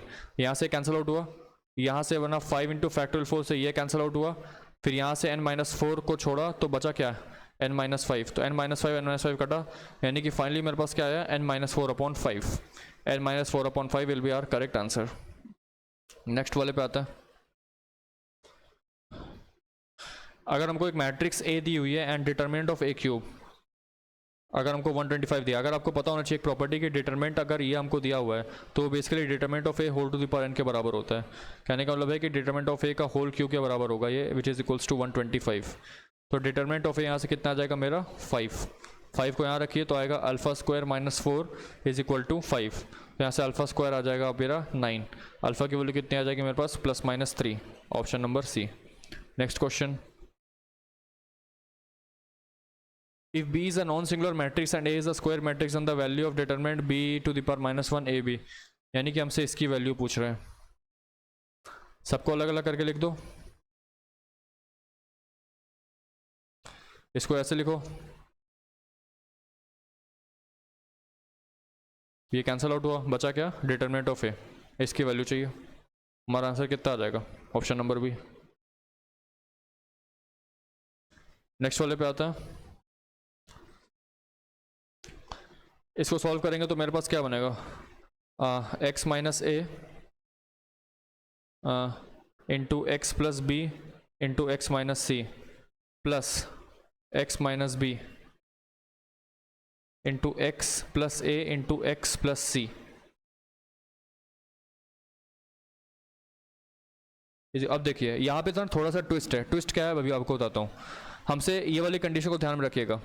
अभी देखिए अगर इसको ज़ीरो होना है, अगर इसको ज़ीरो होना है तो इस वाले टर्म को भी ज़ीरो होना पड़ेगा और इस वाले टर्म को भी ज़ीरो होना पड़ेगा, ये आप सभी मानते हैं। अच्छा, इस वाले टर्म को ज़ीरो होने के लिए इन सभी इनमें से किसी एक का ज़ीरो होना ज़रूरी है, या फिर किसी दो का होना ज़ीरो ज़रूरी है, या फिर किसी तीन का ज़ीरो होना ज़रूरी है, ठीक है।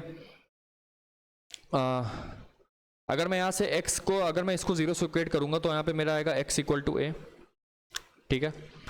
यहाँ से मैं सपोज इसको इक्वेट करता हूँ तो यहाँ से मेरा आएगा x इक्वल टू b। अच्छा, एक बात और, अगर x equal to x minus c को मैं जीरो से इक्वेट कर दूँ तो आएगा x इक्वल टू सी, इसको मैं जीरो से इक्वेट करूँगा तो आएगा x equal to minus b, यहाँ से आएगा माइनस ए और यहाँ से आएगा minus C.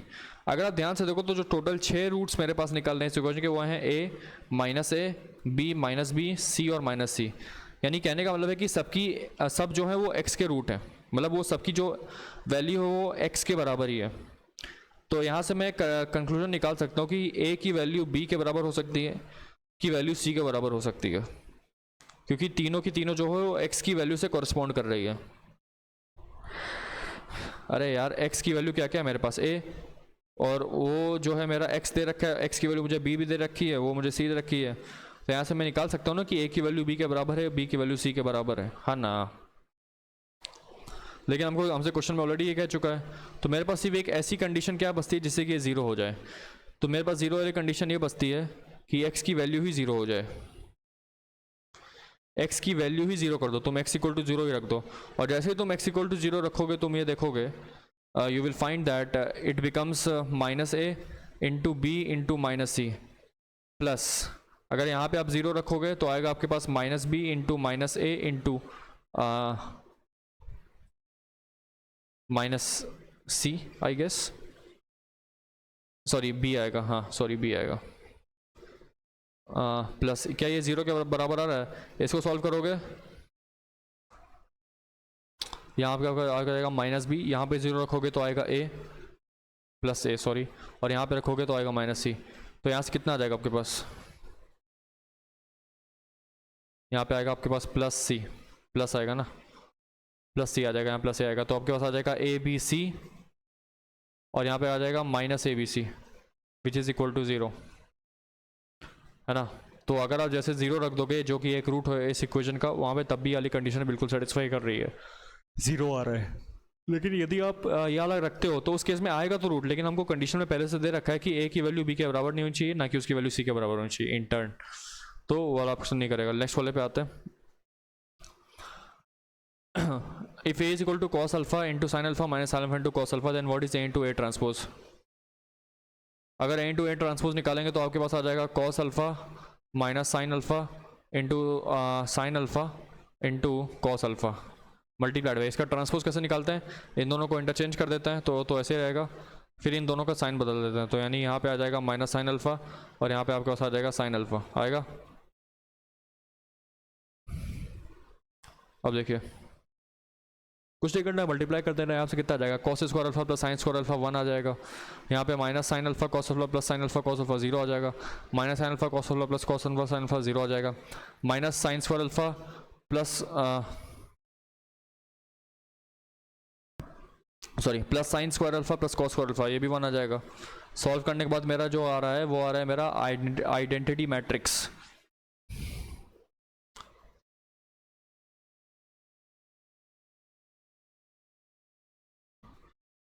The equations x plus 2y plus 3z equals to 1, 2x plus y plus 3z equals to 2 and 5x plus 5y plus 9z equals to 4। जब भी मेरे पास आया करे unique solution, infinitely many solution या फिर inconsistent यानी कि no solution, तो मुझे सबसे पहले ये बताना होता है कि इसका डेल्टा निकाल दो। सबसे पहले डेल्टा निकालो। डेल्टा क्या होता है? डिटर्मिनेंट। क्या हो जाएगा 1 2 5, एक्स के कोएफिशिएंट सारे लिख दो, फिर वाई के कोएफिशिएंट सारे लाइन से लिख दो 2 1 5, फिर जेड के जो जितने कोएफिशिएंट है वो सारे के सारे लाइन से लिख दो 3 3 9। इसकी वैल्यू निकालोगे तो कितना आएगा?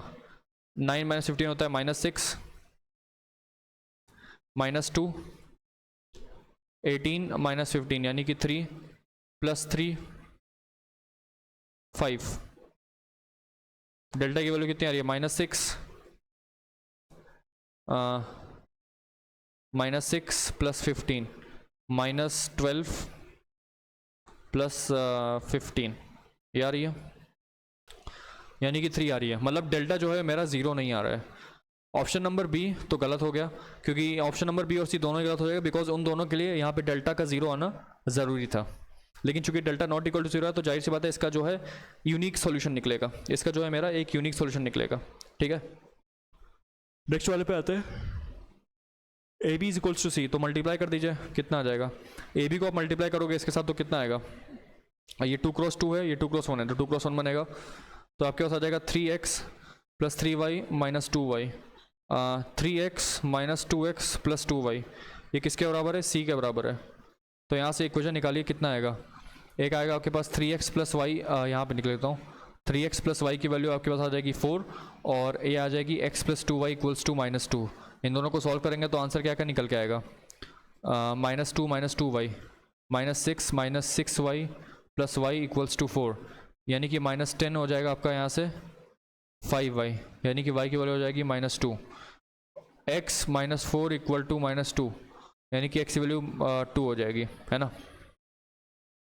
x की वैल्यू -2 हो जाएगी और y की वैल्यू x की वैल्यू 2 हो जाएगी, y की वैल्यू -2 हो जाएगी।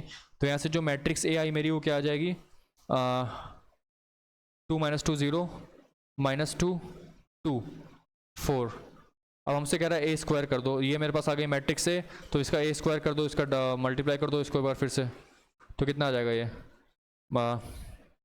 -4, और ये आपका आ जाएगा -8, ये आपका आ जाएगा 8, और यह कितना आ जाएगा -4 + 16 यानी कि 12, -4 -8 8 और 12, यानी कि ऑप्शन नंबर डी जो है मेरा बिल्कुल कंप्लीटली इसको एग्री कर रहा है कि ये मेरा आंसर आना चाहिए। क्वेश्चन नंबर 33 पे आता है।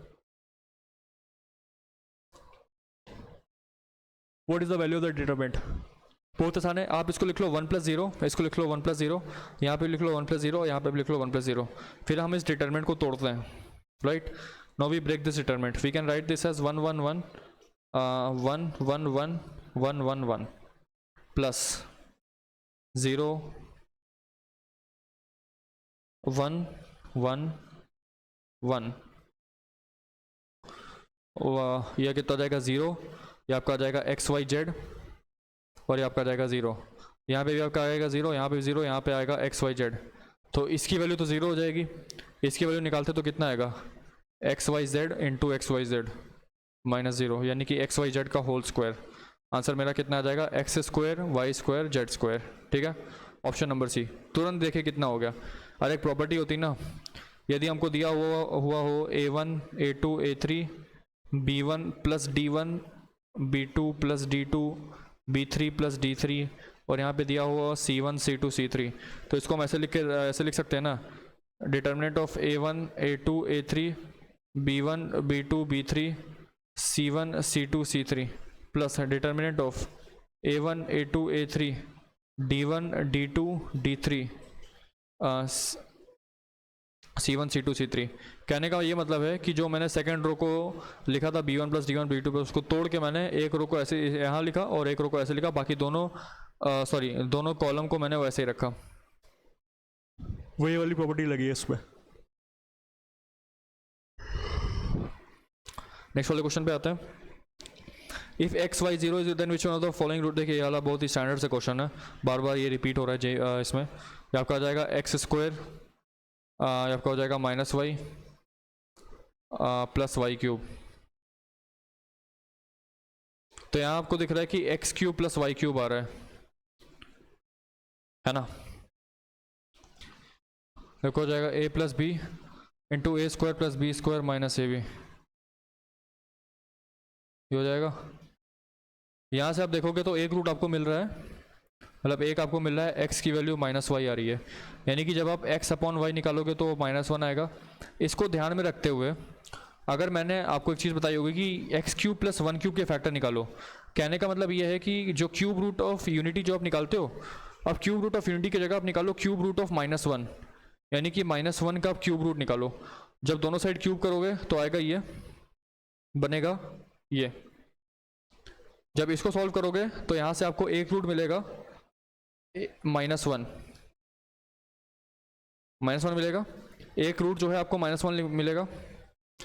अब x की जगह मैं यहाँ पे x/y को लिख देता हूँ, तो मेरा यानी कि x/y जो है, यहाँ पे आप क्या बोलते हैं, यहाँ पे आप बोलते हैं कि x is a cube root of -1, ये बोलते हैं। लेकिन यहाँ पे मैं बोल देता हूँ x/y is a cube root of -1, because उसकी भी वैल्यू -1 आ रही है। तो x/y is a cube root of -1, ठीक है, ऑप्शन नंबर डी। नेक्स्ट वाले क्वेश्चन पे आता है।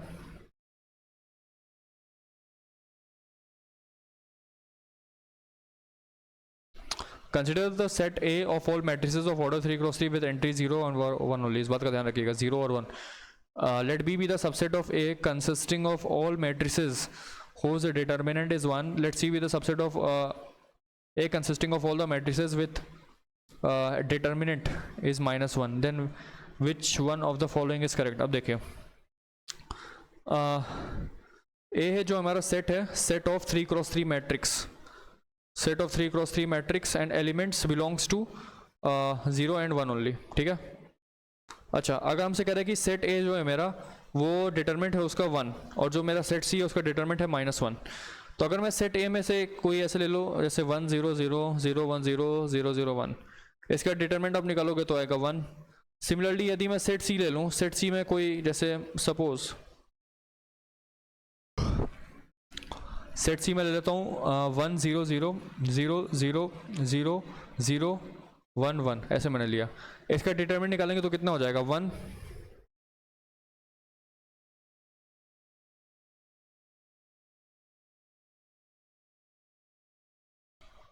या फिर एक काम करो 1 को यहाँ रख दो, है ना, 1 को यहाँ रख दो, यहाँ पे रखो 0, ये कितना आ जाएगा -1। तो इसकी वैल्यू कितनी आ रही है -1। अगर हम देख रहे हैं हमसे क्या पूछ रहा है कि with and which one of the following correct, क्या सी एम्प्टी है। पहला ऑप्शन देखिए सी एम्प्टी है क्या, सेट सी नहीं, सी में एटलीस्ट ये वाली मैट्रिक्स है जिसमें इसका डिटरमिनेंट -1 है, तो ऑप्शन नंबर ए तो गलत हो जाएगा। अगर इसकी बात करें तो b has as many elements as c, b has as many elements as c, बिल्कुल सही। देखिए यहाँ पे आपको दिख रहा है कि 1 0 0 3 बार 1 आया है और 6 बार 0 आया है। सिमिलरली यहाँ पे भी 3 बार 1 आया है और 6 बार 0 आया है, यानी कि इसमें भी सेम नंबर ऑफ एलिमेंट्स हैं और इसमें भी सेम नंबर ऑफ एलिमेंट्स हैं। तो मेरा ऑप्शन नंबर भी यहाँ पे बिल्कुल सेटिस्फाई कर रहा है। नेक्स्ट वाले क्वेश्चन पे आता है।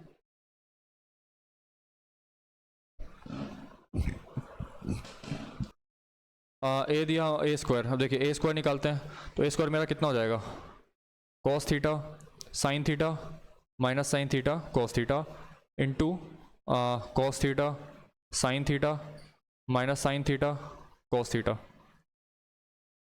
यानी कि cos square theta minus sine square theta, ये आपका हो जाएगा cos square theta minus sine square theta, ये हो जाएगा।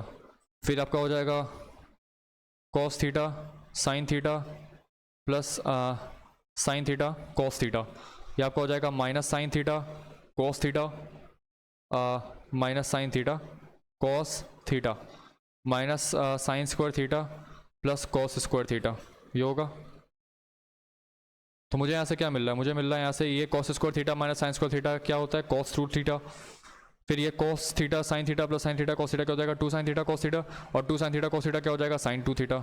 यहाँ पे कितना हो जाएगा माइनस साइन 2 थीटा, और यहाँ पे कितना हो जाएगा cos 2 थीटा।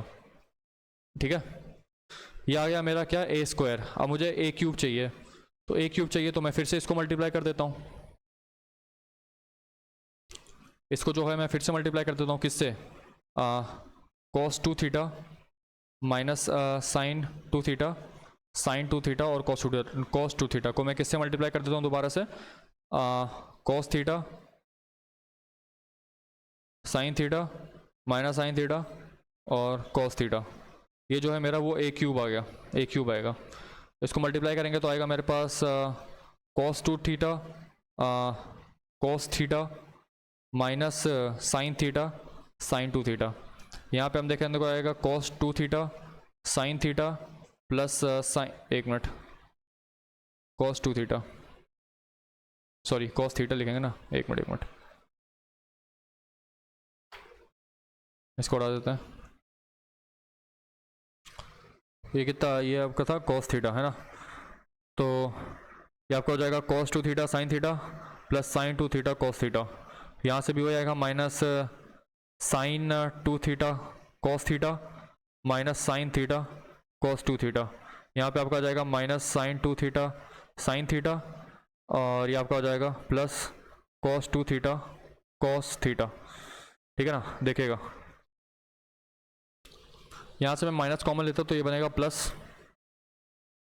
अगर आप ध्यान से देखो तो ये आपका क्या लिखा हुआ है, ये आपका लिखा हुआ है cos of 2 theta plus theta. अगर आप इस फॉर्मूला को एक्सपेंड करोगे तो यही रहेगा cos 2 theta cos theta minus sine 2 theta sine theta. यहाँ पे अगर आप इसको लिखोगे तो आप इसको ऐसे लिख सकते हो sine 2 theta plus theta. Similarly यहाँ पे आप लिख सकते हो minus of sine 2 theta plus theta, और यहाँ पे आप इस फॉर्मूला को देख के क्या लग सकते हो, ये लिखा हुआ है आपका cos 2 थीटा प्लस थीटा, है ना। अगर इस फॉर्मूला को एक्सपेंड करोगे तो वापस यही फॉर्मूला आ जाएगा। तो मेरा आंसर कितना आ जाएगा यहाँ से, cos 3 theta sine 3 theta minus sine 3 theta और cos 3 थीटा। यानी कि ऑप्शन नंबर ए जो है मेरा करेक्टली मैच कर रहा है। नेक्स्ट क्वेश्चन, सिंपल सवाल है, what is the order of, अगर ये रिजल्टेंट मैट्रिक्स सपोज टी है तो इसका ऑर्डर क्या होगा। इस मैट्रिक्स का ऑर्डर कितना है 1 क्रॉस 3, इसका कितना है 3 क्रॉस 3, इसका कितना है 3 क्रॉस 1। अब देखिए जब भी कोई सपोज मैंने इन दो मैट्रिक्स को मल्टीप्लाई किया तो हम सबको पता है कि पहली मैट्रिक्स का कॉलम और सेकंड मैट्रिक्स का रो बराबर होना चाहिए। तो जब इन दोनों की जो रिजल्टेड मैट्रिक्स आएगी उसका ऑर्डर क्या होगा 1 क्रॉस 3, 1 क्रॉस 3। अब इस 1 क्रॉस 3 को हम किससे करेंगे 3 क्रॉस 1 से। फिर से देखिए जब भी हम दो मैट्रिक्स को मल्टीप्लाई करते हैं पहली मैट्रिक्स का कॉलम और सेकंड मैट्रिक्स का रो बराबर होना चाहिए। फिर से वापस से जब आप इन दोनों को मल्टीप्लाई करोगे तो ये 1 और ये 1, ये 1 क्रॉस 1 की मैट्रिक्स बनेगी, तो उसका रिजल्टेंट ऑर्डर आएगा 1 क्रॉस 1। ठीक है, नेक्स्ट वाले पे आता है। कुछ नहीं करना है, मल्टीप्लाई करके 8 टू द पावर 4 निकालना है। तो ए स्क्वायर या आप निकालोगे यहाँ से आएगा 1 1 सॉरी 0 1 1 0 0 1 1 0, ये आएगा। यहाँ से आपके पास आ जाएगा 1, या क्या होगा 0 0 1, या ये आपका आ गया ए स्क्वायर। फर्दर आप इसको ए स्क्वायर से अपने से मल्टीप्लाई कर दोगे तो आपके पास क्या आ जाएगा ए टू द पावर 4, ये था आपका ए स्क्वायर। ठीक है, और यहाँ पे आ जाएगा 1 0 0 1, ये आ गया मेरा ऑप्शन है ना, ऑप्शन नंबर ए।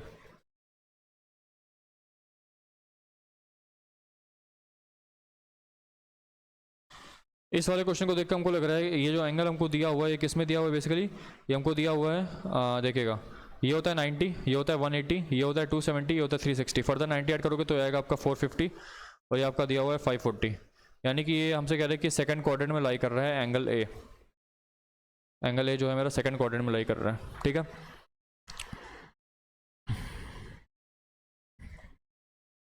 देखिए साइन ए की वैल्यू 3/5 है। तो यहाँ से मैं कॉस ए निकाल देता हूँ। कॉस ए मैंने क्यों निकालेगा, कॉस ए मैं क्यों निकालता हूँ क्योंकि यहाँ पे फॉर्मुला में जाएगा 2 cos स्क्वायर a/2 -1, वहाँ से मुझे cos a/2 मिल जाएगा।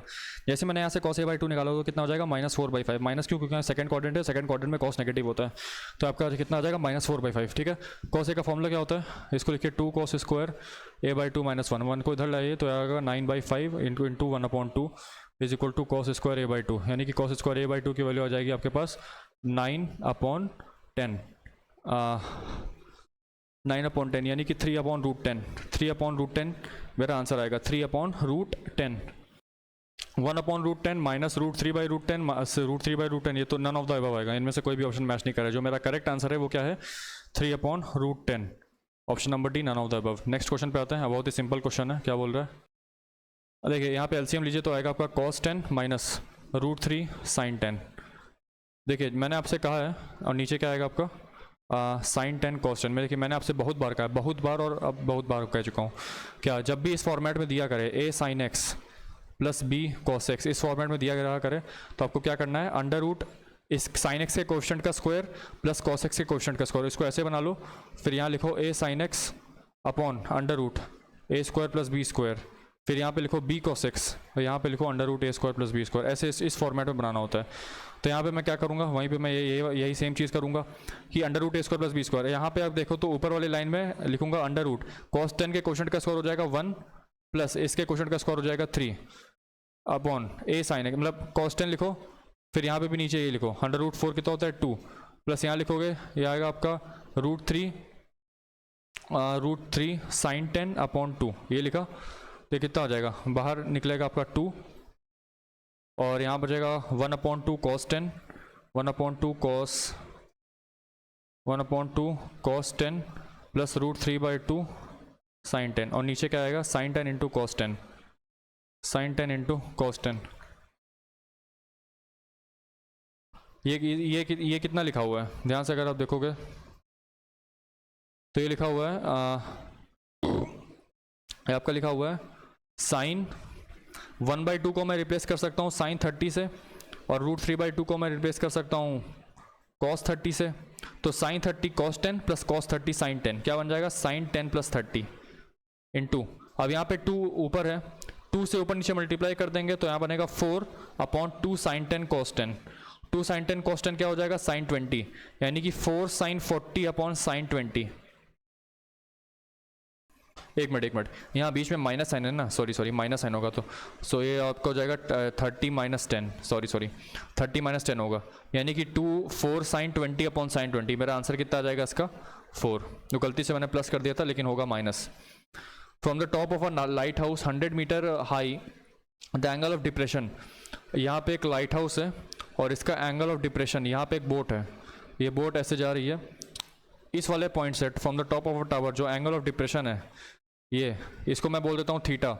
तो ये वाला जो एंगल थीटा है मुझे कितना दे रखा है, tan इनवर्स 5/12, यानी कि ये वाला जो थीटा हो, ये है मेरी बोट है ना, ये मेरी है बोट, ये मुझे थीटा दे रखा है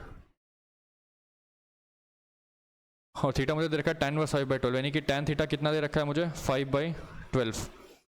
तो अगर आप ध्यान से देखो हमसे कह रहा है कि 100 मीटर हाई, इसकी डिस्टेंस है 100 metre, what is the distance between the boat and the lighthouse, यानी कि हमसे ये पूछा है। यहाँ पे tan थीटा लगाओ, tan थीटा लगाओ क्या आएगा 100 अपॉन बेस,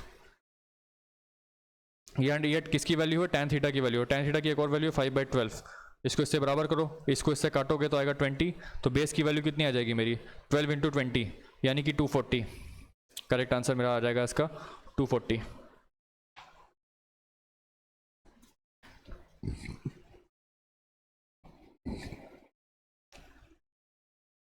हमसे पूछा the maximum value of this function in the interval 0 to π/2 is attained at, मतलब कि x की किस वैल्यू पे इसकी मैक्सिमम वैल्यू अटेन होती है। तो इसको डिफरेंशिएट मारते हैं, है ना, cos x plus π/6 minus sine x plus π/6, इसको 0 से इक्वेट करेंगे तो यहाँ से निकल के आ रहा है कि जो tan x प्लस π/6 है वो है 1, जो tan x प्लस π/6 है 1, यानी कि tan x प्लस π/6 वो किसके बराबर है, tan π/4 के, यानी कि x प्लस π/6 जो है वो π/4 के बराबर है, यानी कि s जो है वो π/4 माइनस π/6 के बराबर है। तो x कितना आ जाएगा मेरे पास π/12, है ना, π/12 42 का है। अच्छा, इस वाले क्वेश्चन को अगर आप ध्यान से देखोगे तो ये लिखा हुआ है मैं इसको ऐसे लिख सकता हूँ, दोनों को मैं ओपन कर देता हूँ, देखिएगा k को मैं लिख सकता हूँ sin π/18 को वैसे रहने दीजिए, sin 5π/18 को मैं ऐसे लिख सकता हूँ पाई माइनस π/18, π/3 माइनस π/18 ऐसे लिख सकता हूँ, और 7π/18 को मैं लिख सकता हूँ π/3 प्लस π/18, ठीक है ना, ऐसे लिखा जा सकता है। तो जो फाइनल मेरे पास रेड्यूस्ड एक्सप्रेशन बन के आया है वो आया sin π/18 into sine π/3 minus π/18 into sine π/3 plus π/18। अच्छा, स्टैंडर्ड फॉर्मूला है, आपको देख के याद आ जाना चाहिए कौन सा फॉर्मूला लगेगा यहाँ पे। आप सभी ने एक फॉर्मूला पढ़ा हुआ है कि sine a into sine π/3 plus a into sine π/3 minus a is equal to 1/4 sine 3 है। अगर मैं बोलता हूँ इसको, मैं बोलता हूँ एंगल a, तो यहाँ पे हो जाएगा sine a into sine π/3 minus a into sine π/3 plus a, ये कितना हो जाएगा 1/4 इंटू साइन 3a, यानी कि 1/4 इंटू साइन 3a, यानी कि π/6 होता है 1/2, तो 1/4 इंटू 1/2 कितना हो जाएगा 1/8। Option number C. इस वाले पे आता है, इसका एक्सप्रेशन बताने की किसके बराबर होता है, कुछ नहीं करना है यहाँ पे, बस sine a plus b, sine a plus sine b और cos a plus cos b का फॉर्मूला लगा देना। तो कितना हो जाएगा 2 sine alpha plus β/2 into cos alpha minus β/2, नीचे आएगा 2 cos alpha plus β/2, 2 cos alpha plus β/2 into cos alpha minus β/2, यहाँ से कैंसिल आउट हुआ, यहाँ से कैंसिल आउट हुआ, बचा क्या tan alpha plus β/2। Option number A. Next question, if sine theta is equal to 3 sine theta plus 2 alpha then the value of tan। देखिए इस वाले क्वेश्चन में थोड़ी सी मैनिपुलेशन करनी थी, थोड़ा सा अगर आप इसको ध्यान से देखते तो आपके साथ हो जाता। इस साइन थीटा को आप ऐसे लिख सकते हैं sign theta plus alpha minus alpha, ऐसे लिख सकते हैं। अच्छा, इस वाले एक्सप्रेशन को आप कैसे लिख सकते हो, साइन थीटा प्लस अल्फा, ऐसे लिख सकते हो। तो एक काम करिए, इसको मानिए a,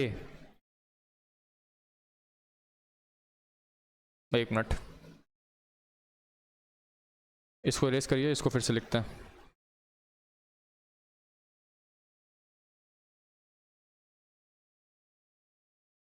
देखिए, इसको आप लिख सकते हो sign theta plus alpha minus alpha, ऐसे लिख सकते हो। तो देखिएगा, मैं बोलता हूँ, इसको बोलता हूँ तुम ए ले लो और इसको तुम ले लो बी, तो ये आपके पास बन जाएगा साइन ए माइनस बी। तो साइन ए माइनस बी का फॉर्मूला क्या होता है? Sign A cos B minus cos A sine B, ये होता है, ये होता है ना। तो ये कितना हो जाएगा? साइन ए आपका हो जाएगा sign theta plus alpha into cos alpha minus cos theta plus alpha into sine alpha, ये आपको हो जाएगा। फिर यहाँ राइट साइड क्या आ जाएगा? 3 टाइम्स ये, अब इसको मान लो ए और इसको मान लो बी, तो ये कितना हो जाएगा? Sign A cos B plus cos A sine B, ये हो जाएगा। तो आप पाओगे कि ये साइन थीटा ये किसके बराबर है? ये सी के बराबर है। यहाँ लिख दो इसको 3 sine theta plus alpha into cos alpha plus 3 cos theta plus alpha into sine alpha. हमसे पूछ रहा है tan theta plus alpha plus 2 tan alpha की वैल्यू, तो यहाँ से आप लिख सकते हैं 2 sine theta plus alpha into cos alpha is equal to,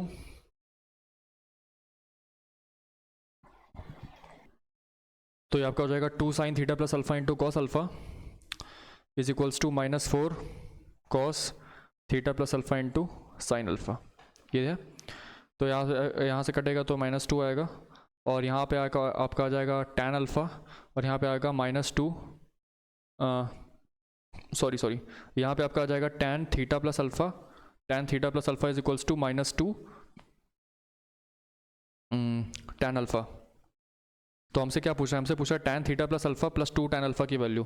तो बस क्या करना है, इसको इधर ले जाइए, जैसे आप उसको उधर ले जाओगे तो वैल्यू कितना आ जाएगा? 0। Tan theta plus alpha plus 2 tan alpha की वैल्यू यहाँ से आ जाएगी आपके पास 0।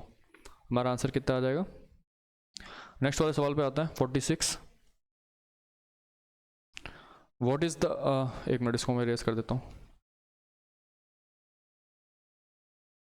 हमसे पूछ रहा है what is the value of tan 18। Tan 18 को मैं लिख सकता हूँ sine 18 upon cos 18, sine 18 upon cos 18। Sine 18 की वैल्यू होती है √5 - 1/4, ये होती है साइन 18 की वैल्यू। कॉस 18 कैसे निकालेंगे? कॉस 18 हम निकालेंगे √1 माइनस साइन स्क्वायर 18 से, √1 - 6 - 2√5/16, यानी कि √10 + 2√5/16, यानी कि √10 + 2√5/4। ये आ गया मेरे पास, किसकी वैल्यू आ जाएगी? कॉस 18 की वैल्यू। ये है मेरे पास साइन 18 की वैल्यू, और ये है मेरे पास कॉस 18 की वैल्यू। दोनों को डिवाइड कर देंगे तो मेरे पास टैन 18 आ जाएगा। And here it goes like this, √5 - 1/10 + 2√5। Option number ए यहाँ पे कंप्लीटली इसके साथ मैच कर रहा है। ठीक है, नेक्स्ट वाले क्वेश्चन पे आता है। Let x y z be positive, let x, y, z be positive real numbers such that x y z are in GP। अगर GP में है तो y² = xz हम लिख सकते हैं। And tan inverse x, tan inverse y, tan inverse z are in AP, यानी कि 2 tan inverse y is equal to tan inverse x plus tan inverse z। Formula लगाइए, 2 tan inverse y is equal to tan inverse x plus z upon 1 - xz लगा सकते हैं। फिर उसके बाद मैं 2 tan इनवर्स y को मैं tan inverse 2y upon 1 - y² लिख सकता हूँ, है ना, is equal to tan inverse x plus z upon 1 - xz। उसके बाद देखिएगा, अब इसको इससे कंपेयर करेंगे तो क्या मिलेगा? 2y अपॉन 1 अब y² की जगह मैं xz रख सकता हूँ,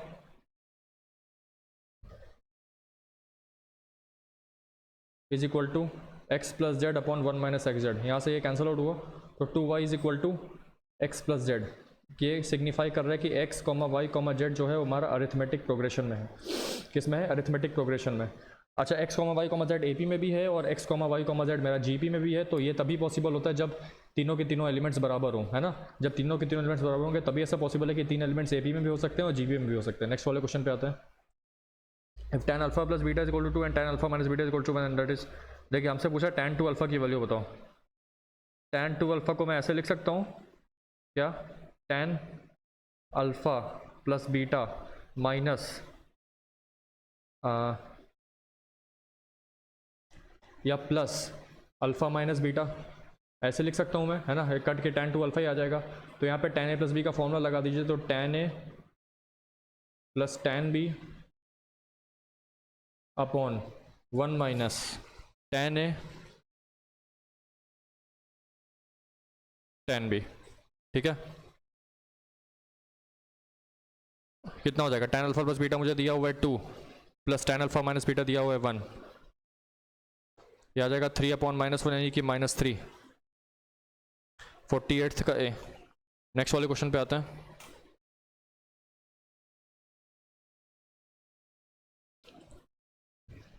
sign b plus C by 2, इसको मैं लिख सकता हूँ साइन पाई बाई 2। ये याद रखिएगा कि a plus b plus c pi होता है और a plus b by 2 is equal to pi by 2 minus c by 2, है ना। इन दोनों बातों को ध्यान रखिएगा। Sine pi by 2 minus c by 2, इसको ऐसे लिख सकते हैं, जो कि फर्दर किसके बराबर हो जाएगा? कॉस, सॉरी, ये अगर b प्लस सी है तो यहाँ पे a आ जाएगा, तो ये आ जाएगा कॉस a बाई 2 के बराबर हो जाएगा, है ना। पहला स्टेटमेंट बिल्कुल सही हो जाएगा। अब यहाँ पे हम इसको लिख सकते हैं tan c बाई 2 या फिर tan pi by 2 minus c by 2, है ना। tan pi by 2 minus c by 2, ये क्या हो जाएगा? कॉट, सॉरी a होगा ना, a कॉट a बाई 2 हो जाएगा। वही सेम टू सेम चीज़ यहाँ भी लिखी हुई है। साइन b प्लस सी क्या कॉस a के बराबर होगा? नहीं, साइन b प्लस सी किसके बराबर होगा? साइन पाई माइनस a के बराबर होगा। तो यहाँ से किसके बराबर हो जाएगा? साइन a के, ना कि कॉस a के। तो हमारा तीसरा स्टेटमेंट गलत है। सिमिलरली यहाँ पे भी ये होगा, ये माइनस tan a के बराबर आएगा, ना कि माइनस कॉट a के बराबर। तो चौथा रॉन्ग है। यहाँ पे सिर्फ पहला और दूसरा सही है, ठीक है, पहला और दूसरा। नेक्स्ट पे आते हैं, क्या बोल रहा है? If sec theta minus cosec theta, sec theta minus cosec theta की वैल्यू यदि 4/3 है, हमसे पूछा sine theta minus cos theta की वैल्यू। तो यहाँ पे क्या करना है? यहाँ पे आपको बस कुछ नहीं करना है, 1 upon cos theta minus 1 upon sine theta. इसकी वैल्यू मुझे कितनी दी हुई है? 4/3, है ना। तो यहाँ से आपका हो जाएगा। उसके बाद आप क्या कर दीजिए, यहाँ पे दोनों साइड स्क्वायरिंग कर दीजिए, स्क्वायरिंग बोथ साइड। जैसे आपने इसको स्क्वायर किया बोथ साइड, यहाँ पे आया 1 अपॉन कॉस स्क्वायर थीटा, यहाँ पे आया plus 1 upon sine square theta minus 2 upon sine theta cos theta. किसके बराबर आया? 16 अपॉन 9 के बराबर आ गया। अब यहाँ पे आ जाएगा 1 upon sine square theta cos square theta minus 4 upon sine 2 theta is equal to 16 upon 9। ये आया।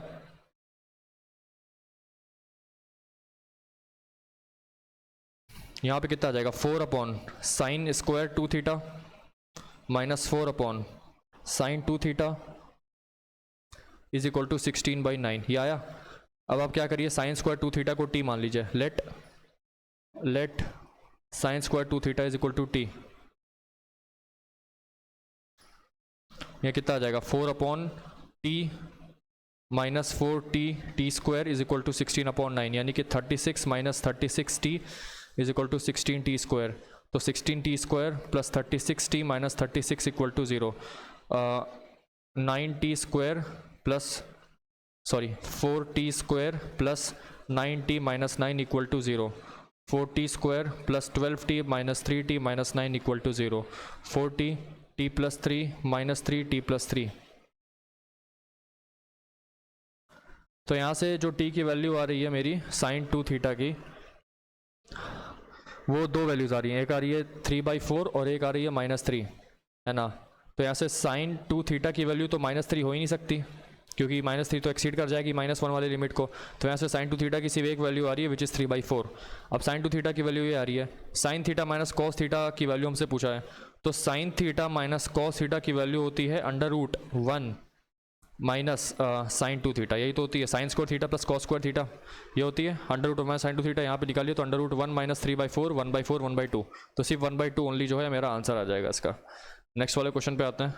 If a vertex of a triangle is over and the mid points of the two side of triangle through this vertex then the centre of the triangle. बहुत ही आसान सवाल है।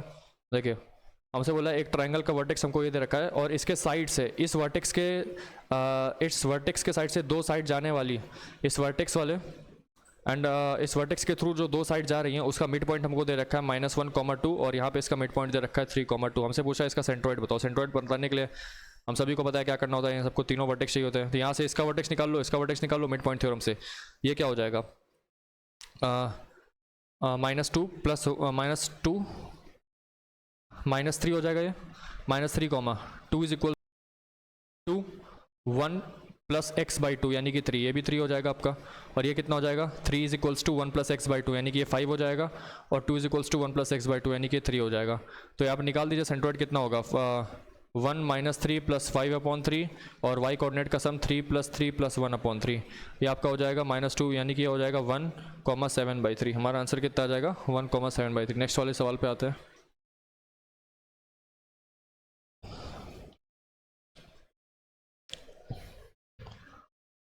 अच्छा इन centre हमसे पूछा, देखिए इन सेंटर कैसे निकालते हैं। ये हमारा ट्रायंगल है, ये पॉइंट हमको दे रखा है। सपोज ये एंगल ए है, ये एंगल बी है और ये एंगल सी है।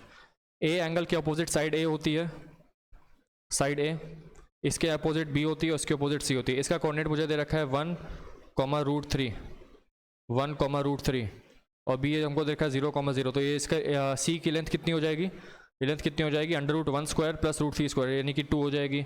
सिमिलरली यहाँ पे सी कोऑर्डिनेट हमको दे रखा है 2,0 2,0, तो ये कितना हो जाएगा √1 + √3, ये भी अपना 2 ही हो जाएगा।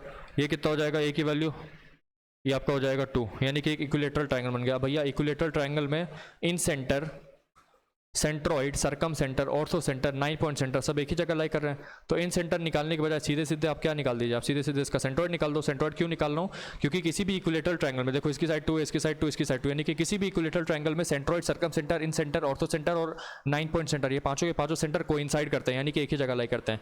तो जहाँ पे इन सेंटर लाई करेगा वहीं पे सेंट्रॉइड भी लाई करेगा। तो सेंट्रॉइड लाई करेगा तो यानी कि 2 + 1/3, √3/3, तो ये कितना आ जाएगा 1/√3, 1 मतलब 1,1/√3, ऑप्शन नंबर डी। नेक्स्ट वाले सवाल पे आते हैं। If 3 consecutive vertices of parallelogram are this what are, देखिए बहुत ही आसान सवाल है, रिपीटेड सवाल है, बहुत बार आने लगा है और बहुत ही स्टैंडर्ड सवाल है। देखिए क्या करना होता है, जैसे हमारे पास एक पैरेललोग्राम दिया हुआ है और ये हमको दिया हुआ है पॉइंट ए -2, -1, ये दिया है पॉइंट बी 1,0, ये दिया हुआ है पॉइंट सी विच इज़ 4,3 और ये दिया हुआ है पॉइंट डी जो कि हमको निकालना है इसका वर्टेक्स। अब देखिए इसको कैसे सॉल्व करते हैं। यहाँ से इसका डायगोनल बनाइए और इस डायगोनल का मिड पॉइंट निकालिए, कितना होगा 1, 1,1। अब ये जो 1,1 है, ये जो डायगोनल आपको दिख रहा है 1,1, ये इस वाले डायगोनल का भी मिड पॉइंट होगा। तो यहाँ से अब इसका डी कोऑर्डिनेट निकाल दीजिए मिड पॉइंट थ्योरम से, कितना आ जाएगा। यहाँ से आपका x आ रहा है 1 और y कितना आ जाएगा, y आ रहा है 2। तो मेरा 1,2 जो आ रहा है वो हमारा डी वाले उसका कोऑर्डिनेट आ रहा है। ठीक है, नेक्स्ट वाले सवाल पे आते हैं। The 2 circles x² + y² and r² is equal to r² and this intersect 2। देखिए मैंने आपको बताया था ना कि जब भी हमारे जो दो सर्कल होते हैं, ठीक है ना, तो उसका क्या होता है C1 C2 क्या होता है, उन दोनों सर्कल्स के बीच का डिस्टेंस, वो R1 - R2 यानी कि रेडियस के सर्कल्स के रेडियस के डिफरेंसेस के मॉड से बड़ा होता है और उनके एडिशन से छोटा होता है। तो C1 C2 कितना आ जाएगा, अगर हम इस वाले सर्कल का सेंटर निकालें तो कितना आ जाएगा -5 सॉरी -5 नहीं +5 5,0 इसका सेंटर आएगा और इसका सेंटर क्या हो जाएगा 0,0। तो इसका C1 C2 क्या हो जाएगा, मतलब इन दोनों के सेंटर के बीच की दूरी कितनी हो जाएगी 5। तो 5 is less then mod of, अब मान लेते हैं R1 हम इसको मान लेते हैं तो कितना हो जाएगा R2 इसको मान लेते हैं, इसका रेडियस कितना हो जाएगा 25 - 16 9 यानी कि 3। तो R - 3 मॉड R +3, तो 5 R - 3 is less then 5 is less then R +3। तो यहाँ से आपका हो जाएगा R is less then 8 and R is greater than 2। तो R is greater than 2 but less than 8, हमारे पास ये इसका आंसर आ जाएगा। ठीक है, नेक्स्ट वाले सवाल पे आते हैं. What is the equation of the circle which passes through the points 3, minus 2 and minus 2, 0 and having its center on the line 2x minus y plus 3? देखिए बहुत ही आसान सवाल है, कोई ज़्यादा टफ नहीं है. अगर आप ध्यान से देखोगे ना, हमसे पूछ रहा है कि equation of circle which passes through the points 3, minus 2, minus 2, 0. देखिए कुछ भी नहीं करना है, ये चार ऑप्शन दिए, चारों ऑप्शन में सेटिस्फाई करवा के देख लीजिए, इनमें से तीन ना तीन ऑप्शन घटेंगे ही. अगर मैं देखूँ 3, माइनस 2 इसको सेटिस्फाई कर रहा है क्या, तो यहाँ पे आप रखो, देखो तो आएगा 9 प्लस 4 प्लस 6 प्लस 2. क्या 0 के बराबर है? बिल्कुल नहीं है, तो पहला ऑप्शन तो गया. अब यही 3, माइनस 2 इसमें रख के देखिए तो आएगा 9 प्लस 4 प्लस 9 माइनस 12 प्लस 2. क्या 18 प्लस 4 22, सॉरी माइनस 24 होगा ना, हाँ minus 24. 9 plus 9 18 plus 4 22, 22 minus 24 minus 2, minus 2 plus 2 0. ये 0 आ रहा है, ये यानी कि ये ऑप्शन हो सकता है ना. अभी मैं इसको ले सकता हूँ. ये अभी इस वाले में देखते हैं, यहाँ कितना आ रहा है 9, 3 स्क्वायर 9 प्लस 4 13 माइनस 6. क्या 0 के बराबर है? नहीं, ये 0 के बराबर नहीं आ रहा है, तो ऑप्शन नंबर सी भी गया. ऑप्शन नंबर डी पे आते हैं, तो यहाँ पे आ जाएगा 3 square 9 plus 2 3 square 9 plus 2 square 9 plus 4 13 which is also not equal to 5. तो हमारा ऑप्शन नंबर डी भी गया, यानी कि ऑप्शन नंबर बी. देखिए हमने सिर्फ यहाँ पे पॉइंट्स को सेटिस्फाई करवा के निकलवा लिया, क्योंकि ऐसे वाले क्वेश्चन में जहाँ पे सर्कल 2 पॉइंट से पास कर रहा होता है, तो वहाँ पे हमको देखने की जरूरत ही नहीं पड़ती. आप सीधे सीधे क्या कर लो, आप सीधे सीधे वहीं पॉइंट्स को रख के सेटिस्फाई कर लो, 3 के 3 ऑप्शन ऑल अपने आप ही एलिमिनेट हो जाएंगे. ऑप्शन नंबर बी यहाँ पे बिल्कुल करेक्ट है. नेक्स्ट वाले सवाल पे आते हैं. क्या बोल रहे हैं, what is the ratio in which the point divides the line joining the points this. बहुत ही सिंपल सवाल है. हमारे पास एक पॉइंट है a minus 2, minus 2, section formula लगेगा, और b यहाँ पे हमारे पास पॉइंट है 2, माइनस 4. सपोज हमने मान लिया कि यहाँ पे एक पॉइंट है, हमने यहाँ पे मान लिया कि सपोज कोई एक पॉइंट है c माइनस 2/7, माइनस 20/7. हमने मान लिया कि ये वाला जो पॉइंट है ये इसको m1 इस टू m2 के रेशियो में डिवाइड कर रहा है. तो यहाँ पे सेक्शन फॉर्मूला लगाइए, x कोऑर्डिनेट का सेक्शन फॉर्मूला लगाइए, तो क्या होगा m1 into 2 plus m2 into minus 2 upon m1 plus m2. अब यहाँ से m1/m2 निकल आएगा, minus 2m1 minus 2m2 is equal to 14m1 minus 14m2. ये आएगा. फिर यहाँ पे जाएगा तो कितना हो जाएगा ये 12m2 is equal to 16m1. तो यहाँ से m1/m2 कितना आ जाएगा, m1/m2 कितना आ जाएगा 12/16, यानी कि 3/4. 3/4 जो है मेरा आंसर आएगा इसका, 3:4. नेक्स्ट वाले सवाल पे आते हैं. What is the equation of the ellipse having foci plus minus 2, 0 and the eccentricity 1/4. बहुत ही आसान सरल सवाल है. देखिएगा ये स्टैंडर्ड एलिप्स है फोकाई, तो ये स्टैंडर्ड हमारा हॉरिजॉन्टल एलिप्स है. देखिए मैं आपको बताता हूँ कैसे बनेगा. यहाँ पे हमने जो एलिप्स बनाई है वो ये कुछ ऐसे आएगी, ये आपकी जो एलिप्स है वो कुछ ऐसे आएगी. ये आपकी ये एलिप्स है, यहाँ पे आपके फोकस है ना, फोकस ये वाले. हमको पता है कि फोकस का फॉर्मूला क्या होता है. यहाँ पे होता है आपका AE, 0 और यहाँ पे होता है आपका माइनस AE, 0. ये होता है, यानी कि ये जो आपको प्लस माइनस 2 दिया हुआ है वो बेसिकली AE की वैल्यू आपको 2 दी हो. E की वैल्यू 1/4 है, तो A/4 इज इक्वल टू 2, तो A की वैल्यू यहाँ से आ जाएगी 8, यानी कि A स्क्वायर की वैल्यू आ जाएगी 64. अब देखिए B square is equal to A square into 1 minus E square. ये वाला फॉर्मूला सभी को याद होना चाहिए. यहाँ तो B स्क्वायर आ जाएगा 64 इंटू 1 माइनस 1/16. यहाँ से B स्क्वायर कितना आ जाएगा, B स्क्वायर मेरा पास आ जाएगा 64 इंटू 15/16. यहाँ से कैंसिल आउट होगा तो 15 4 60 आएगा. B स्क्वायर की वैल्यू 60 आ रही है, A स्क्वायर की वैल्यू 64 आ रही है. स्टैंडर्ड इक्वेशन हम सभी को पता है, x square upon A square plus y square upon B square is equals to 1. ये है, तो मेरे पास स्टैंडर्ड इक्वेशन आ गई इसकी, एक्स स्क्वायर अपॉन 64 प्लस y square upon 60 is equal to 1. ठीक है. नेक्स्ट वाले सवाल पे आते हैं. What is the equation of the straight line parallel to this and passes through the point? Parallel to this मतलब इसका जो स्लोप होगा, इसका स्लोप क्या है -2/3. वही अगर चूंकि ये पैरेलल है तो जिस लाइन का इक्वेशन हमको निकालना है उसका भी स्लोप यही होगा, और passes through the point. Slope वही स्लोप पॉइंट फॉर्म लगा देना है, y minus y1 is equals to slope into x minus x1, यानी कि x प्लस 1. तो यहाँ से आपका हो जाएगा 3y minus 2 is equal to minus 2x minus 2. या आपका आ जाएगा 2x प्लस 3y, सॉरी -6 होगा ना, हाँ -6 plus 2 -4 is equal to 0. Option number A. Next वाले क्वेश्चन पे आते हैं. What is the acute angle between the pair of straight lines. जब भी हमको एंगल पूछा करे तो इसका स्लोप निकालिए. इसका स्लोप कितना होगा -√2/√3, और इसका स्लोप कितना होगा, इसका स्लोप कितना होगा -√3/√2. ये स्लोप होगा इसका, है ना स्लोप. ये अगर मैं इसको बोलता हूँ इसको मैं बोलता हूँ, एक मिनट, इसको मैं बोलता हूँ m1 और इसको मैं बोलता हूँ m2। जब भी हमसे acute angle between two lines पूछा करें, हमको सीधे सीधे दिमाग में यही फॉर्मूला आना चाहिए कि tan थीटा is equals to mod of m1 minus m2 upon 1 plus m1 m2। ये फॉर्मूला हमारे दिमाग में तुरंत आना चाहिए। फॉर्मूला वैल्यूज रखिए, आंसर पाइए कितना आ जाएगा। यहाँ से tan थीटा कितना आ रहा है, mod of m1 minus m2 यानी कि minus root two upon root three plus root three upon root two upon one plus m1 m2 यानी कि 1 प्लस 1। तो यहाँ से tan थीटा कितना आ जाएगा आपका, -2 plus 3 upon root three into 2। तो यहाँ से tan थीटा कितना आ रहा है मेरे पास, 1 upon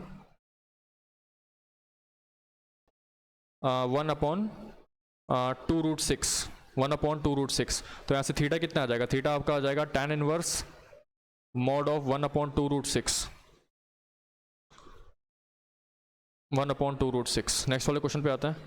if the centroid of a triangle found by 7, y, 6, देखिए कितना आसान सवाल है, सेंट्रोइड पूछा हुआ है। उसे सेंट्रोइड का फॉर्मूला लगा दीजिए, क्या होगा, x1 plus x2 plus x3/3 यानी कि 7 प्लस y प्लस 6/3। कितना दिया हुआ है मुझे, 6। तो यहाँ से y की वैल्यू कितनी आ जाएगी, 18 माइनस 6 12 माइनस 7 5। तो y की तो वैल्यू 5 आ जाएगी, हाँ ना।